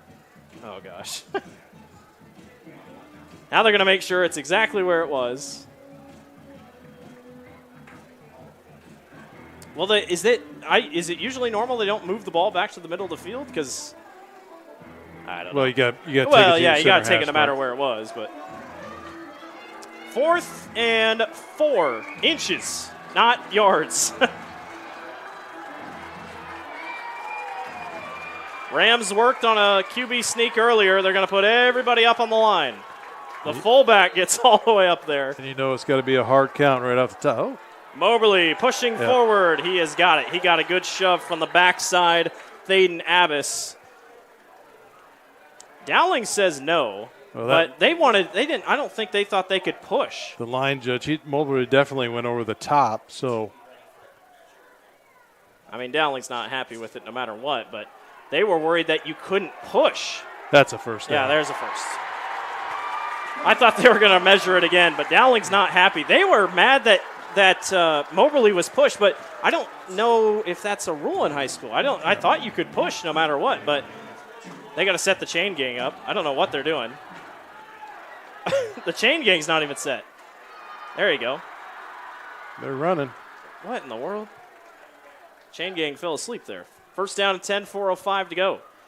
C.J. Phillip up the middle, and he's got nowhere to go. He's ripped down in the backfield. Beautiful play by number 91, Will Ringwelski. That's the 2nd time in a short here. Let's look at the instant replay. I think he comes flying. Oh, right there, left. Comes right off that defensive end. Comes off the edge. Actually, he was able to shuck the tackle quite quickly. 2nd and 11. They lose a yard. Snaps are getting a little tricky here. Both teams slipping just a little bit in that game. 2nd and 11. Oberle back to throw. Going to fire. Wide open is Cooper Butel. 1st down. Oh, there was a huge break in coverage by Dowling. I mean, he was wide open. And the Rams move the chains. Just a slight disconnect here on our instant replays out on the far side. Cuts across. He jams them, and he doesn't stay with them and looks for that zone center coverage to pick up. That's Jacob Kruger. I think he was waiting for the flat to come outside and then readjust, but Dowling was not ready. 3:03 to go. The Rams, you're going to take this thing all the way down if you can for the clock, but you need the touchdown. 3 wide receivers out to the right side. Carson Robbins is man-on-man with James here on the left. Phillip up the middle. Phillip breaking through, and he's going to have a great gain for about 6. There was nobody in the middle of the field for Dowling Catholic. Yeah, such incredible leg strength Phillip has there. Already, they're going to get this thing under 2 minutes. I know you don't want to let a team score. You made the comment, though, it is a touchdown must. Yeah. You know, there's not a field goal that's going to save here. It has to be put in as. If you remember, Dowling had this same scenario with Ankeny Centennial, and Centennial got picked on the last play of the game trying to go for the tie, and it got picked off, and Dowling won the game. This defense has been in this position before. 2nd down and 5. High snap. Phillip again up the middle. Boy, he just keeps those legs churning. They're going to give him maybe 2 more, and it'll be 3rd down and 2. I mean, it's 4-down territory no matter what, but another positive for them is the clock moves, and Coach Wilson says, nope, we got to at least try to stop the clock. We'll take one timeout. We'll be back. You're watching the Central Iowa Sports Network.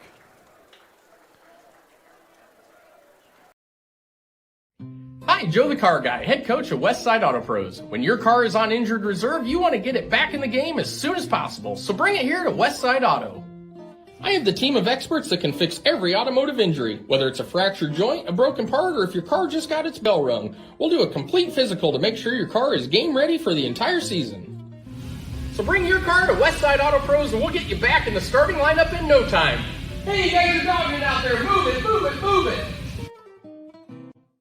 Free Godfather's Pizza begins with the download. Order through my new online ordering app and start earning free pizza and sides. It's easy. Download the Godfather's Pizza online ordering app today.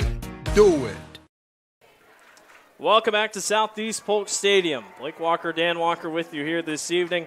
It's lived up to the hype. There's really no other words for it. Number 1 versus number 2. It's going to come down to the final minute, just as we all expected. 14-10. Dowling on top. The defense has come up big a lot here in the second half, but the Rams are looking good right now. It's 3rd down and short. Dowling did use a timeout, so Tom Wilson says, hey, we know what they're trying to do. They're going to try to get this ball all the way down. But I hate to say it, another first down, that really sets you up for Southeast Polk. Yeah, which way C.J. Phillips running that ball, it's going to be tough. He's got a nice big opening right over the center to see if he capitalizes. Phillip. Nope, it's a keeper. Moberly trying to get to the edge. Did he get the first down? They want a flag for a horse collar. It's no flag, but it's a first down. So a read option, which we haven't seen tonight, but he did go out of bounds. But he got the first down, so Southeast Polk will take it.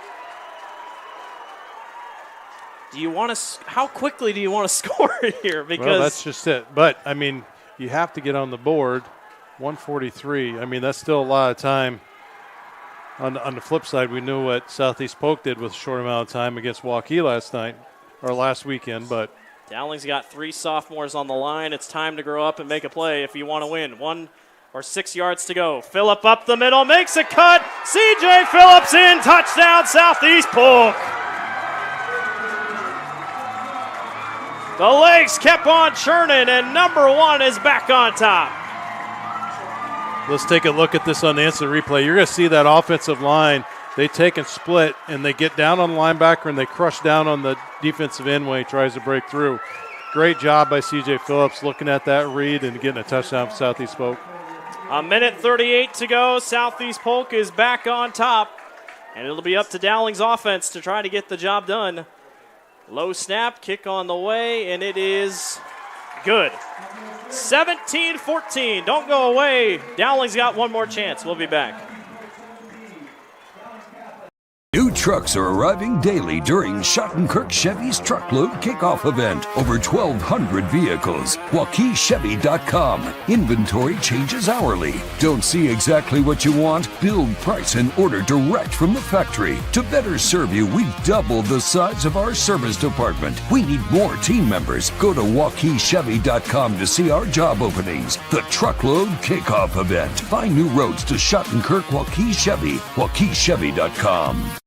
Iowans are working hard, but high prices make it even harder to keep food on the table. Record numbers need help. Your neighbors, your friends, your community. Stopping hunger starts here. Welcome back to the Central Iowa Sports Network. C.J. Phillip taking a much-needed rest. He gives his number one ranked Rams the lead late, 17-14. What a ball game this has been between number one and number two. Dowling will get a minute and 38 seconds to go downfield. That, when you look at their offense, isn't a lot of time. No, it isn't. But, you know, for everyone that's tuning in and watching this game, you are seeing probably a rematch that will be down the road of a championship ball game. Hope you like your preview. Yeah.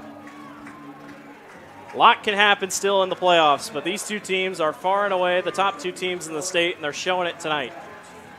Hunter Chanthapon will line this thing up, and we'll send it back to Rashad Davis and Zach Smid. They will go short. This will be taken at about the 19 and going upfield to the near side. A tough hit down to about the 31-32. Dowling will set up shop. All right, well, Coach Tom Wilson told me earlier this week, we don't ask a lot of Dante Cataldo. But, boy, he started using his legs a little bit more. And now Southeast Polk has to cover both Rashad Davis and Dante Cataldo. This is where things get interesting. They'll start from the 32.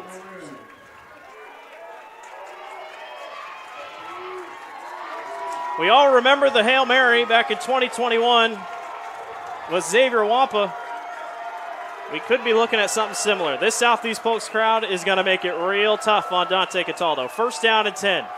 He's all alone in the backfield. Dante back to throw. He'll fire short outside. Whoa, what a catch at the sideline. Trey Wilson dropped one earlier tonight, but that's a huge grab, and he gets out of bounds. Nice quick out, and like I said, it gets that clock stop.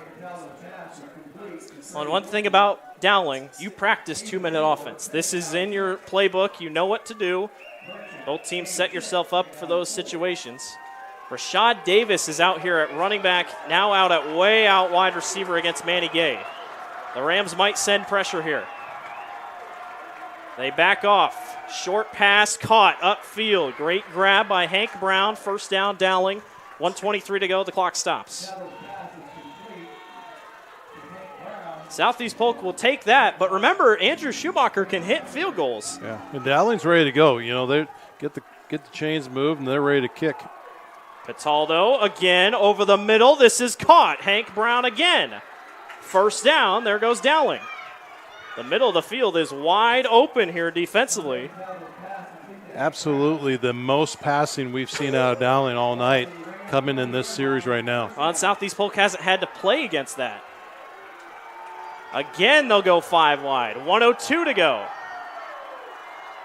Cataldo, first down, looking, fires short, caught again. Trey Wilson at the sidelines. It's effortless for Dowling right now moving downfield. They're getting 7 yards a hit. Now does Southeast Polk sell out for the flat? But if you sell out for the flat, wide opens downfield. Clock stops at 55 seconds. They're not even sniffing, put a guy in the backfield. Make Cataldo make a play. 2nd and 3. Cataldo over the middle, broken up. Broken up right over the middle by number 10, Mason Vanderbrink. And it's 3rd down and 3. Boy, that's a questionable one. There seemed like a little bit of hands-on before he got to the ball, but you play on. 3rd down and 3. The crowd getting loud here at Southeast Polk Stadium. 5 wide receivers for Cataldo at the 33.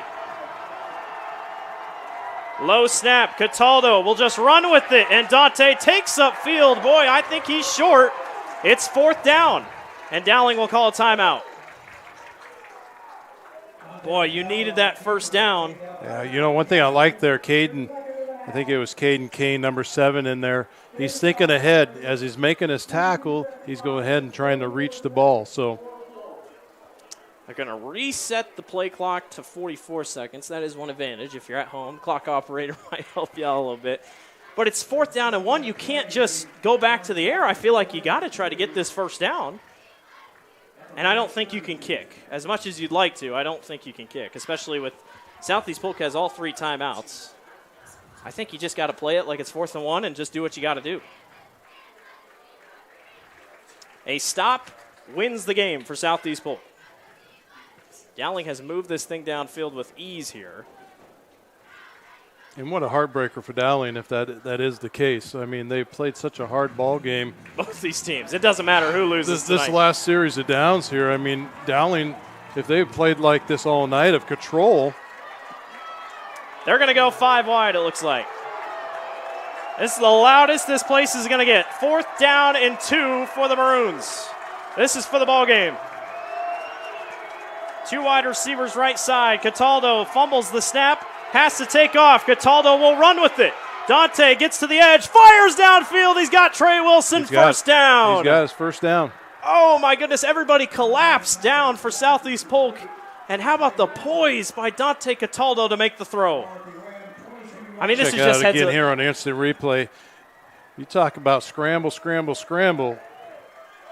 Kicks it out. Good footage by Wilson there. Just he knows right where he's at.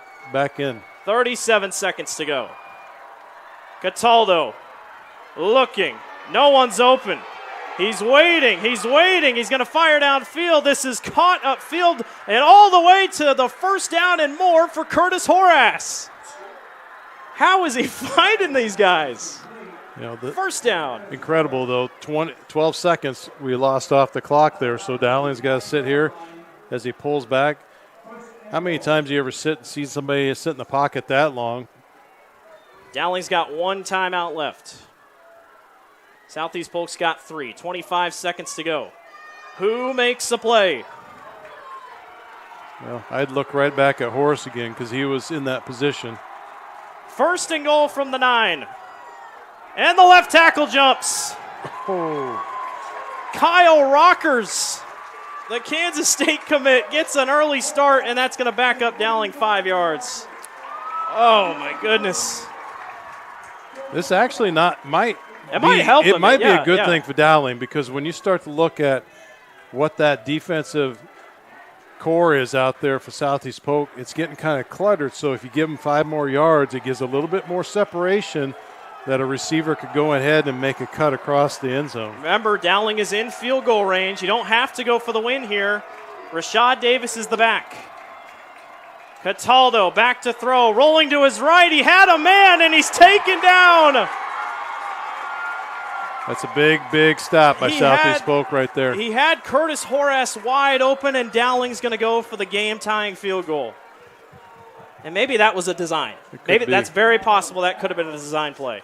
But like I said, on that slant right across the center, he was wide open, and he had his man beat.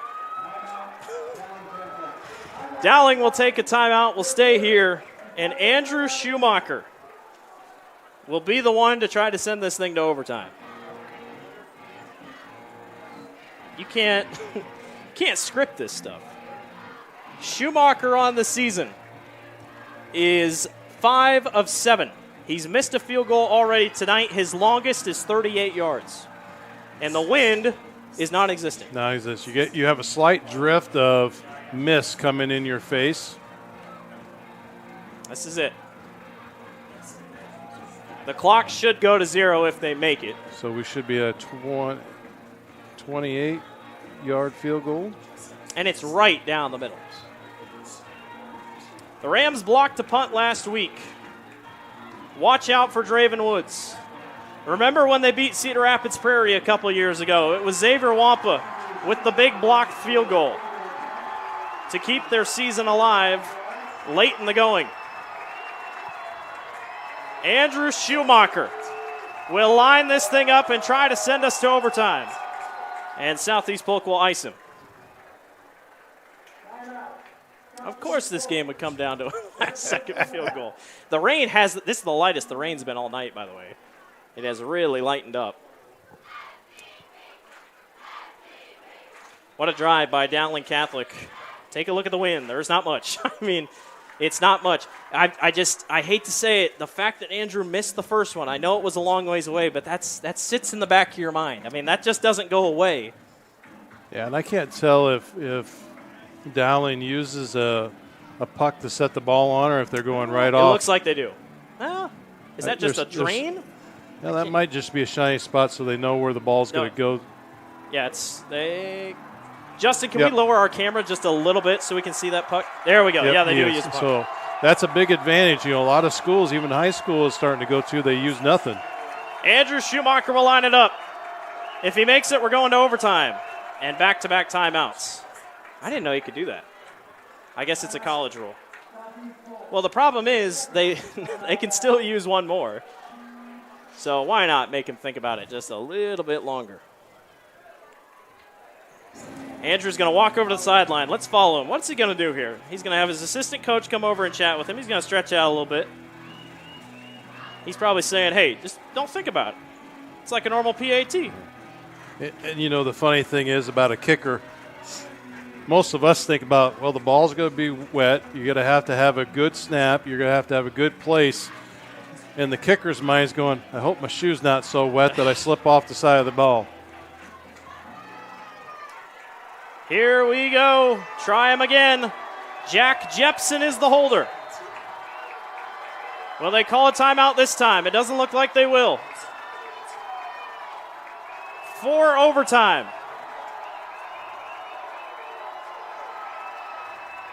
Snap is high. Kick is down. Kick is up, and it is good. Good. We're going to overtime. Andrew Schumacher. Ice in your veins, young fellow. We'll take a break. Don't go away. We're going to overtime between 1 and 2. You're watching the Central Iowa Sports Network.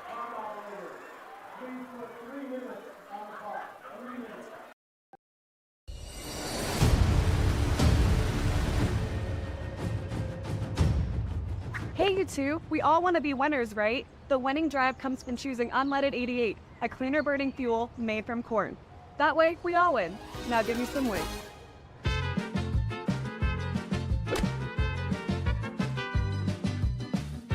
That's the winning drive. Now let's go get some tailgating snacks.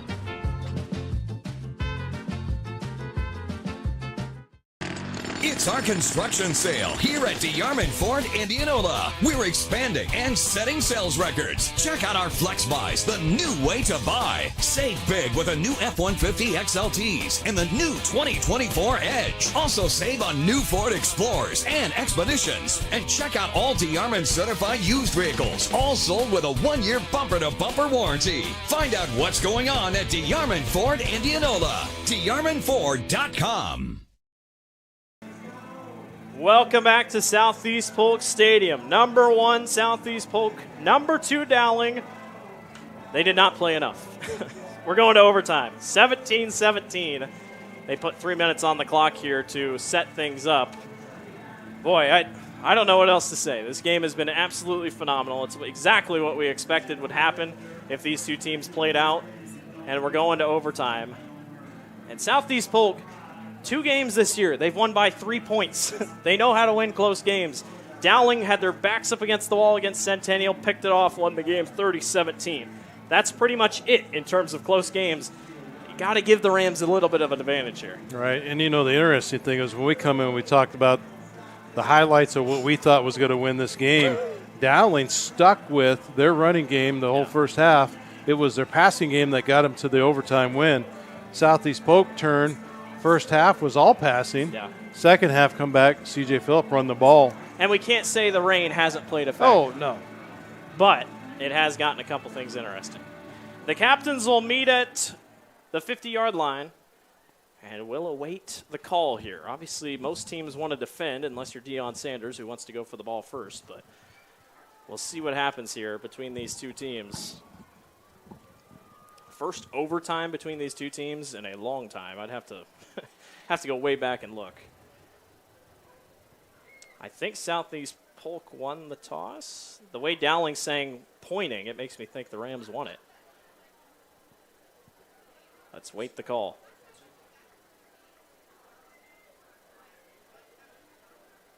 Maybe. Southeast Polk won the toss. All right, so there it is. Southeast Polk wins the toss. Dowling will go first. 2 overtimes. You'll start from, one overtime. You'll start from the 10. You get 4 plays. That's it. You just get 4 plays. It's like the normal 4 set of downs. Then if you go again, you tie it. You go to the next overtime. I think you just play it out like normal. And then after that, 2-point conversions. But I'd have to confirm.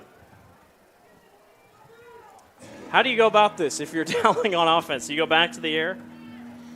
Well, right off the bat, you have to try it. You had such good luck bringing the ball down that last set of downs. Why not try to open it up? You're looking at a 10-yard shot. But then on the other side is you just showed Southeast Polk that you could throw the ball. They're going to probably be a little bit tighter to suck up on that outside. Do you go back with Rashad Davis and say, let's run? Yeah. So here we go. They'll start from the 10. Cataldo and Rashad Davis in the backfield, and Southeast Polk jumps. And that's 5 free yards. I think number 56, Braden Harmon. Whoa. So Kyle Rockers called on a false start, bumps Dowling back there at the end, which might have been big for the game. And now Southeast Polk just gave Dowling 5 free yards. Oh, by the way, they still get 4 downs.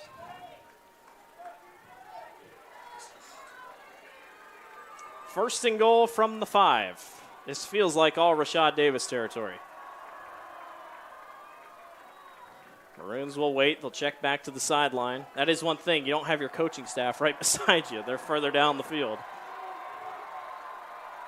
From the 5, Cataldo. Or no, they go Davis. Davis pushes to the outside. Rashad Davis trying to get to the edge. He's going to get 2. And it'll be second and goal from the 3. Boy, that could have been way worse. Yeah, that was setting up. You know, if he would have got more of a hook off his tackle on that edge, they probably could have cut it up a little bit quicker. But linebacker on that far side did a great job staying home, and they separated out.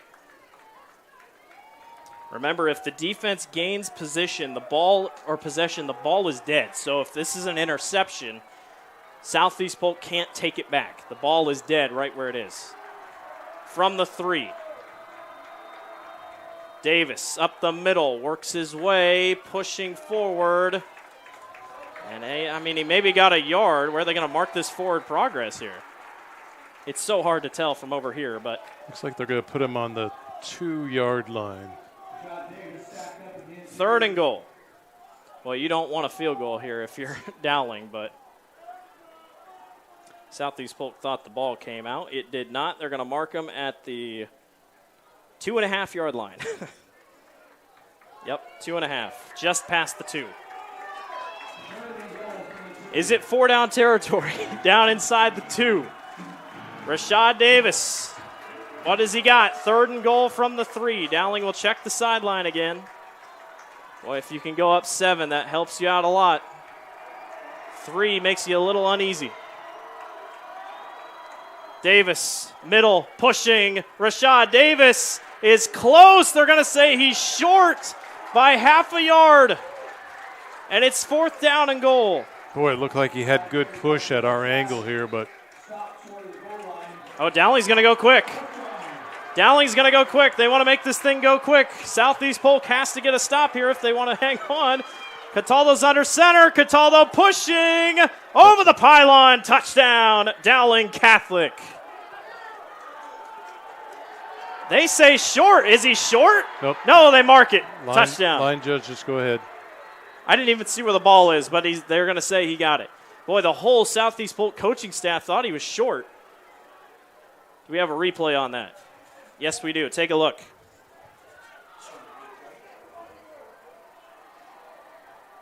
I mean, the push is what. Yeah, he's in. He's in. He's in. Yeah, he's in. I don't know what they were looking at. Yeah, he's over the line. Well, can't think this one. Schumacher's got to make it. This is a big kick here. Southeast Polk, I think, was waiting to see if they could maybe plead a call. It's not like we have replay. He was in anyway.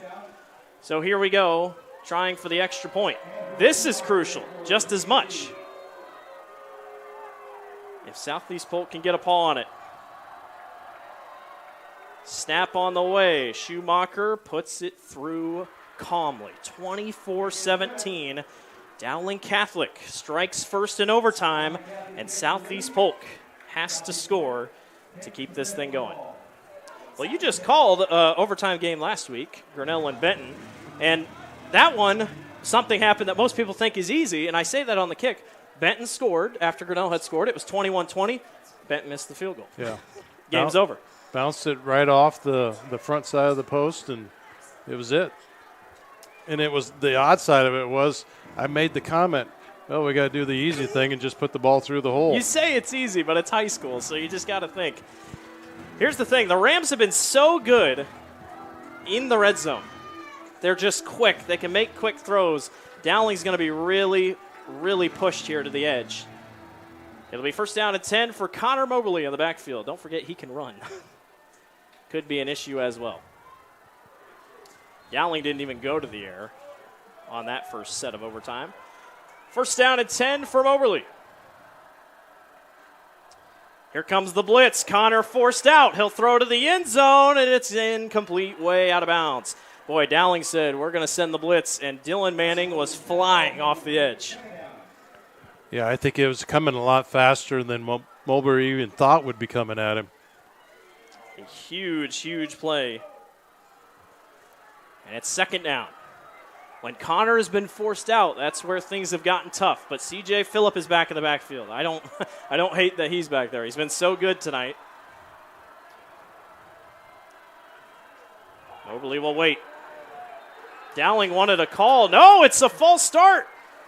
I think somebody on the line jumped. Nope, number 14, wide receiver over here. Oh, so Cooper Butel jumps. And that's 5 yards. Boy, that's 2 penalties in overtime by Southeast Polk. One gave Dowling 5 and now pushes them back. But, Dad, like you said, For this offense, this might be the best thing that's happened to him. Exactly. Give a little bit of separation. Because if you watch Dowling when they're setting up, well, now they're split, so they're actually matching up. But when they were doing trips right, they're actually putting that outside linebacker right there sitting right in the hole. So he's coming. 2nd and 15. Here comes the blitz again. Moberly's got a roll. Connor fires end zone, way out of bounds for Lundgren. It's 3rd down at 15. Boy, Dowling has found something, and they're blitzing the quarterback, and they're forcing Connor to make mistakes. Number 9, who I'm looking for. You're looking for Zach Smid. 3rd down at 15. That's 2 plays in a row. He sets right off that outside, right in the flats, and he has one responsibility. He's going after the ball. Do you run it here to get you a little closer? I mean, it's not a bad spot. Lundgren, Zelenovich, and Robbins all right here on the right side. Watch for him. 3rd down at 15. Moberly back to throw. Here comes the pressure again. Moberly is sacked. Ian Middleton, the sophomore, wraps down the senior quarterback. That's a huge play. And it's 4th down and 19 to the marker. And this is for the game.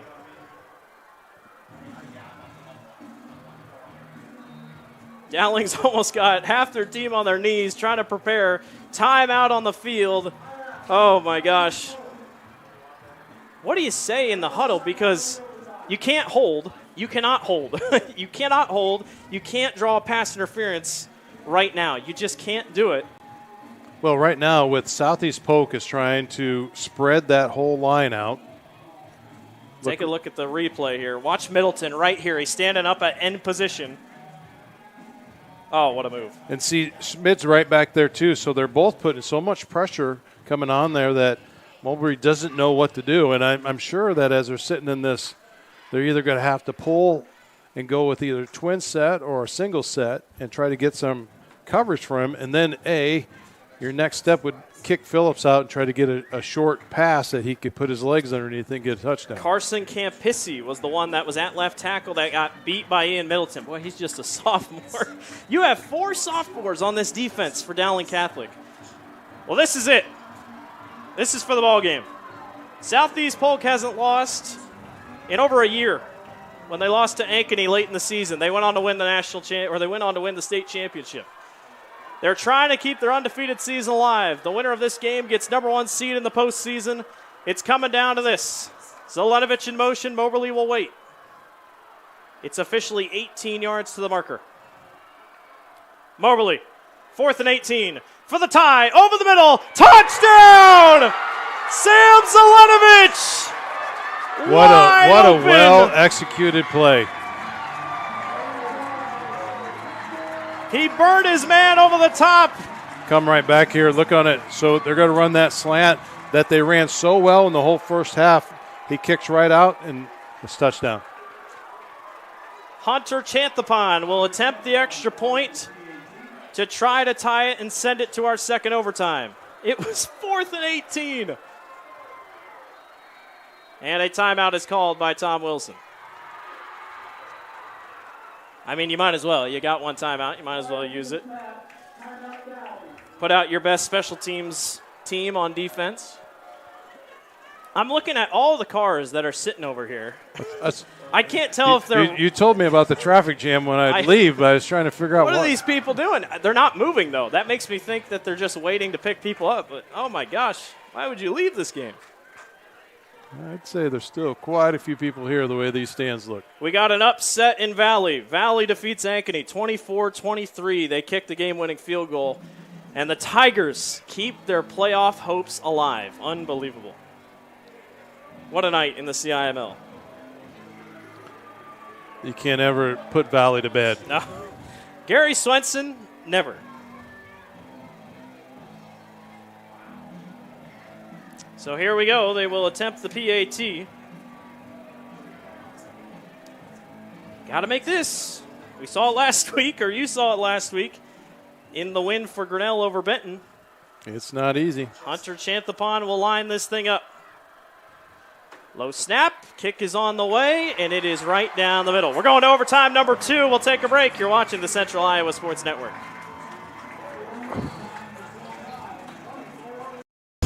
Ever have one of those awkward moments when a business disappointed you? You got ripped off? Didn't get what you expected? The Better Business Bureau can help you avoid these uncomfortable situations. BBB accredited businesses are honest, ethical, and reviewed annually by the BBB. Don't experience another awkward moment with a bad business. Trust the ones that operate with integrity. Look for the BBB seal. It's the sign of a better business. And find a better business anytime at bbb.org. Western lets your UTV power through the storm. The Impact V Plow and Impact Straight Blade, with the features the pros demand, custom tailored for your UTV. And to keep your work top-notch, rely on the Tornado UTV Hopper Spreader. Now that's a job well done. Western, more jobs done faster. Visit Truck Equipment Inc. today at truckequipmentinc.com. Welcome back to the Central Iowa Sports Network. I hope you haven't turned us off. 24-24, Blake Walker, Dan Walker with you here this evening. We were joking. Obviously, my dad, Dan Walker, up here with me. Him and I have called Grinnell football games for years, and then I moved up here, went to Grandview University. I now live in Grimes. Grinnell didn't play this week. We didn't have a color guy, and I said, hey, Dad, you want to come call a game with me? Because that's what we did back at Grinnell. I was the play-by-play guy. He was color, running everything else. Well, he's came to one of the best games we've seen in a long time. Obviously, Ankeny and Ankeny Centennial was great to start the year, but the fact that this is between the number 1 and number 2 team in the state of Iowa just says how good these two teams have been. And Southeast Polk gets the ball. Right, and you know, this is definition of competition. You know, when you have two teams that have statistics that are, I don't want to say lopsided, but they're unequal. One was a dominant passing team. Yes, C.J. Phillip was a good runner, but Dowling comes in more of a dominant running team and has the rush. So this is exactly what was brought to the field tonight, and it's been phenomenal. First down and 10. They will start from the 10, and we're on the opposite side of the field. Works for me. High snap, C.J. Phillip on the carry. Phillip spins away from one, keeps those legs churning. Boy, he put that ball up in the air, and he gets about 4 or so. 3. Yeah. Turned around, and I couldn't tell if that was Manning that kind of spun and took his legs out from underneath him. And you wonder, you got nothing to lose. If Southeast Polk takes the lead and Dowling scores, do you go for 2? I mean, it's not like it's really going to mean anything. You're still, you know, yes, you might. I doubt these teams will even fall in the RPI, whoever wins. But it's a risk. Yeah. Second and 7. Moberly quickly firing. Sam Zelenovich caught. Good tackle out on the outside by number 7, Matthew Hanson. It's 3rd down. Right down there on the 3-yard line. Sam knows what it takes to finish it off. He did that on the last set of downs. He's a junior. He's a junior making these plays. Some people say, oh, he's just the coach's son. No, he's the coach's son, but he's a lot more. He is a playmaker. Half of Dowling student section is moving. I'm not really sure why. I guess they're just getting to this side of the stadium just to get loud. 3rd and short, C.J. Phillip pushes the forward, and that's a touchdown. Southeast Polk, effortless on the second overtime. So that play right there is a possibility to make me think as we look at it on instant replay. Randy brings it up here. The ability for CJ to push through and look at the line opened up that hole for him. He's only 5'11", 185 pounds. You know, say we go to another set of overtime here, that's where that play is going to come in to be the 2-point conversion. Chant the Pond puts it through. 31-24, Southeast Polk takes the lead, and now Dowling goes back on offense. And they weren't so easily scoring their last time out. So I'm curious to see if they change anything here. Do you try to go to the air again? They pretty much kept it on the ground, and they got 5 yards. Exactly. Got a free 5 yards from the false start. So it will be interesting if they try to do a pop pass just to separate them out and let them know that Southeast Polk, we could still throw that ball as we did marching down the field, and then open the door right up the center and let Davis run it. So here we go for overtime number 2, and Dowling sets it up. 3 wide receivers to the right side. Man in motion, that's Ian Middleton. He made the big play in that other overtime. First down at 10. Rashad Davis gets the carry. Davis, boy, he doesn't get much. He's going to get a yard. I feel like you got to go to the air if you're Dowling. Mason Vandenbrink, he stepped right in. He made sure he wasn't getting any more than a yard. Rashad Davis on the carry. Initial hit by Caleb Shepahar. They'll set up here on second down and about 9.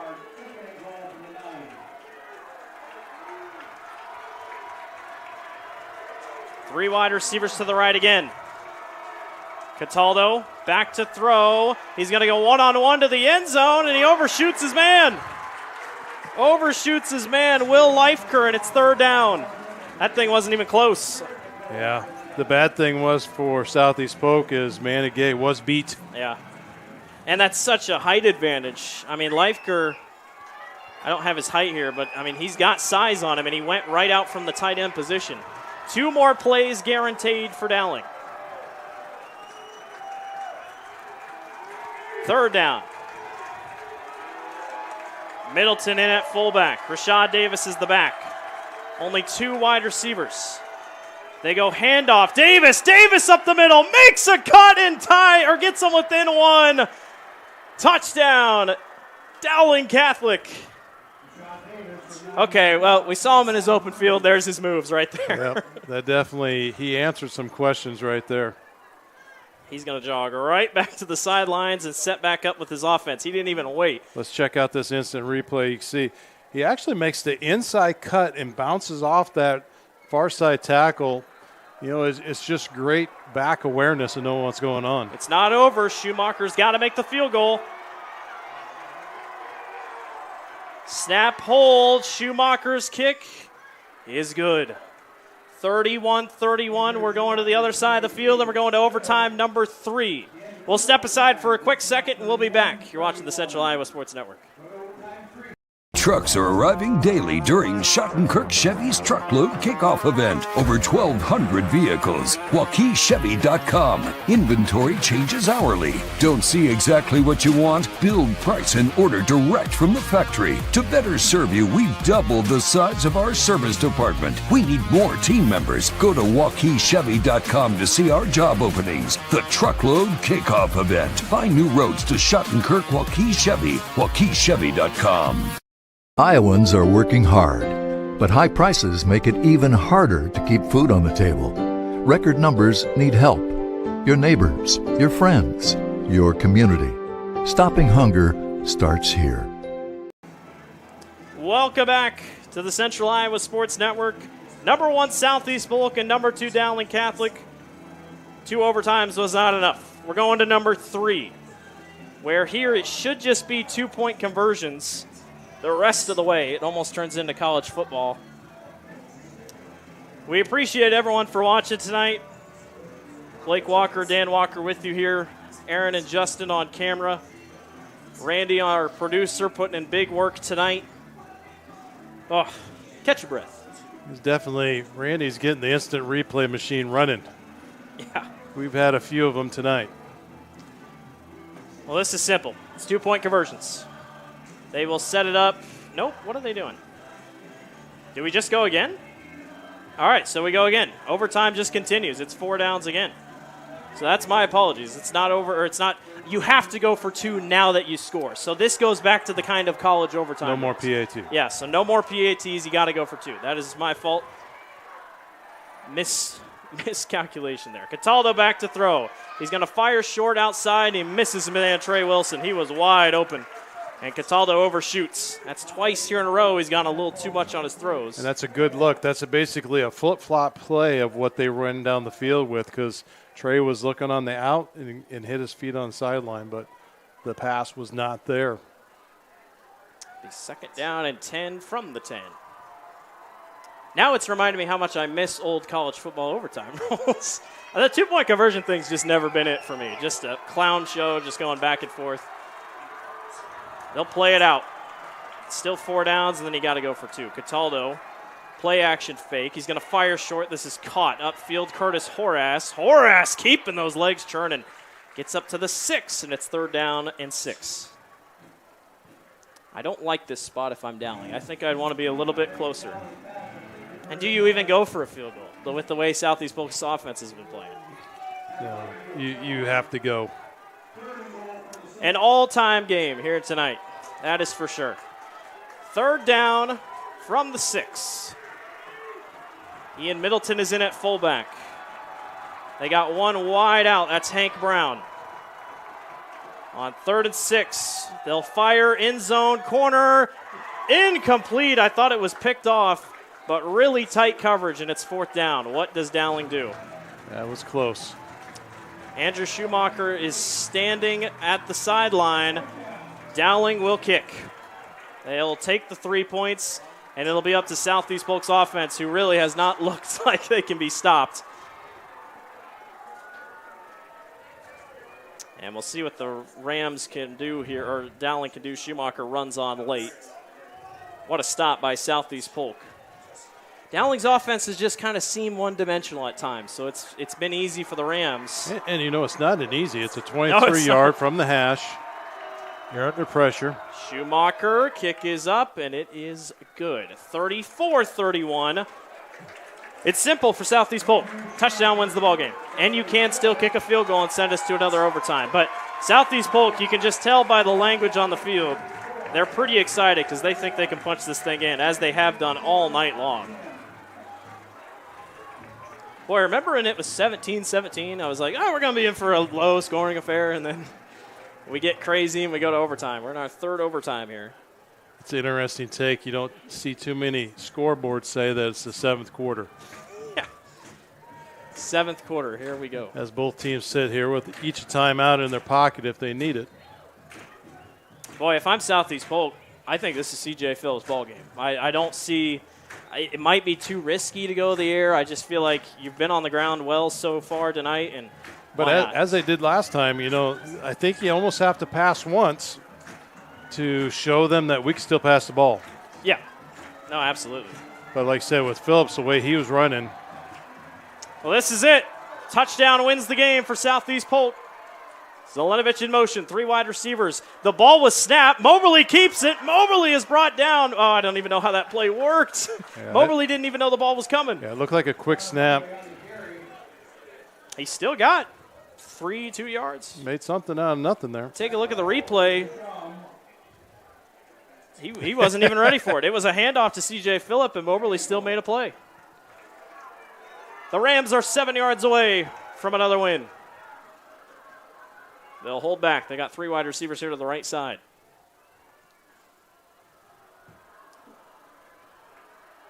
Moberly with C.J. Phillips to his right. High snap. They pull back. Firing outside. Cooper Butel caught. Going to the end zone. Did he get in? The ball came out. Southeast Polk hops on top of it. What are they going to call here? They're going to say he was out. He's out at the 1. Oh, my gosh. The ball came out, and it's 3rd and 1 from the 1. Take a look at the replay. So he's in. Yeah, ball came free. He was out, and actually they gave him a pretty generous spot on that, considering where it went out at. Here we go, 3rd and 1. Southeast Polk going for the win. Moberly's under center. Moberly, quarterback sneak. I don't think he got there. He's short.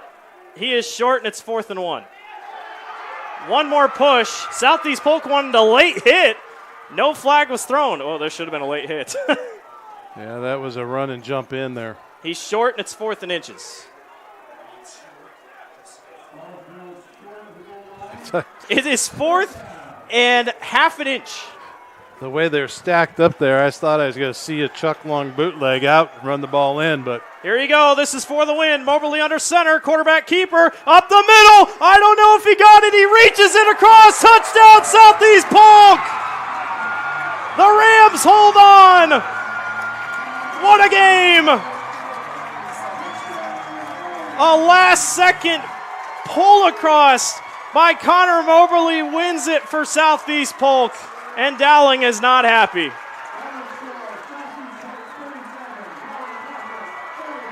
Number 1 stays on top. and wins one of the best games you will ever see. Do we have a replay by any chance? Yes, we do. I tell you what, the first effort didn't get in. This is one you don't see too much in high school football. He actually extends the ball out that could have been knocked right out of his hands, and it was. Oh, man, I don't know. It depends on how late do you wait. How late do you wait to call the ball dead? Southeast Polk takes advantage. That's going to be a controversial one for a while, but Southeast Polk, number 1, defeats Dowling 37-34. We'll take a quick break, and we'll be back to recap it all. You're watching the Central Iowa Sports Network.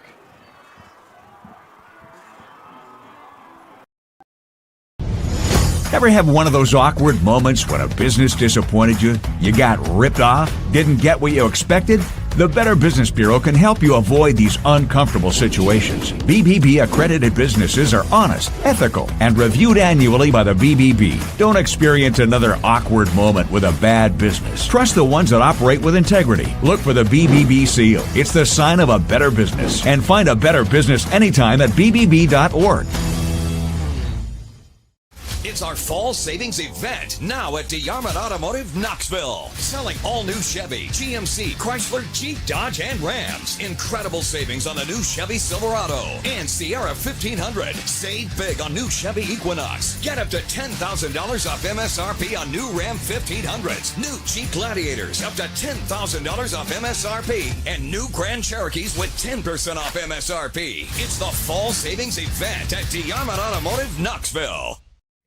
Hi, Joe the Car Guy, head coach of Westside Auto Pros. When your car is on injured reserve, you want to get it back in the game as soon as possible, so bring it here to Westside Auto. I have the team of experts that can fix every automotive injury, whether it's a fractured joint, a broken part, or if your car just got its bell rung. We'll do a complete physical to make sure your car is game ready for the entire season. So bring your car to Westside Auto Pros and we'll get you back in the starting lineup in no time. Hey, you guys are dogging out there, move it, move it, move it!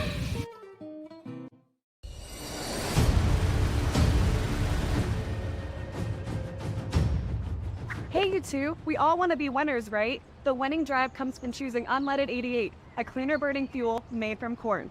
That way, we all win. Now give me some wings.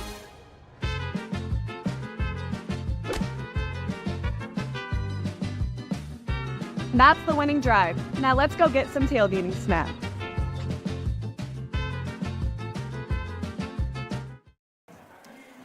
Welcome back to Southeast Polk Stadium. Blake Walker, Dan Walker with you here to end this one out. It lived up to the hype. Number 1 Southeast Polk defeats number 2 Dowling Catholic in triple overtime. 37-34 is your final score. A quarterback sneak by Connor Mobley is what wins them the game. We'll wait to see if we can get a replay of that in just a second. But what a game. I mean, what a game. Take a look at the replay. We'll go in slow motion. It's the effort of putting the ball across the plane that wins the ball game. Yeah, we see this a lot in college football where you make the reach right there, and that's all it took. He broke the plane of the end zone, and that was the end of the ball game. Unbelievable. C.J. Phillip thought he scored it because it fell out, but boy, there's just not a lot of words to say. That was an unbelievable game. Both offenses really showed out. What a night. I mean, what a game. The rain, of course, subsides here, but you just saw two of the best teams in the state of Iowa go after it.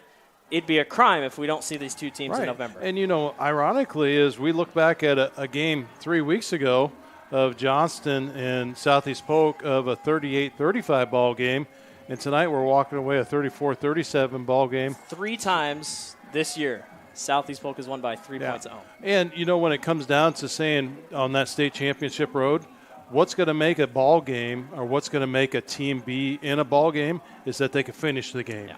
And Southeast Polk actually finished the game tonight and showed that they were I don't want to say they're the powerhouse, but they were the better team when it come down to strategy for winning this ball game. It's 4 straight wins for Southeast Polk over Dowling Catholic. They will remain the number 1 and look to be the top perennial powerhouse in Class 5A.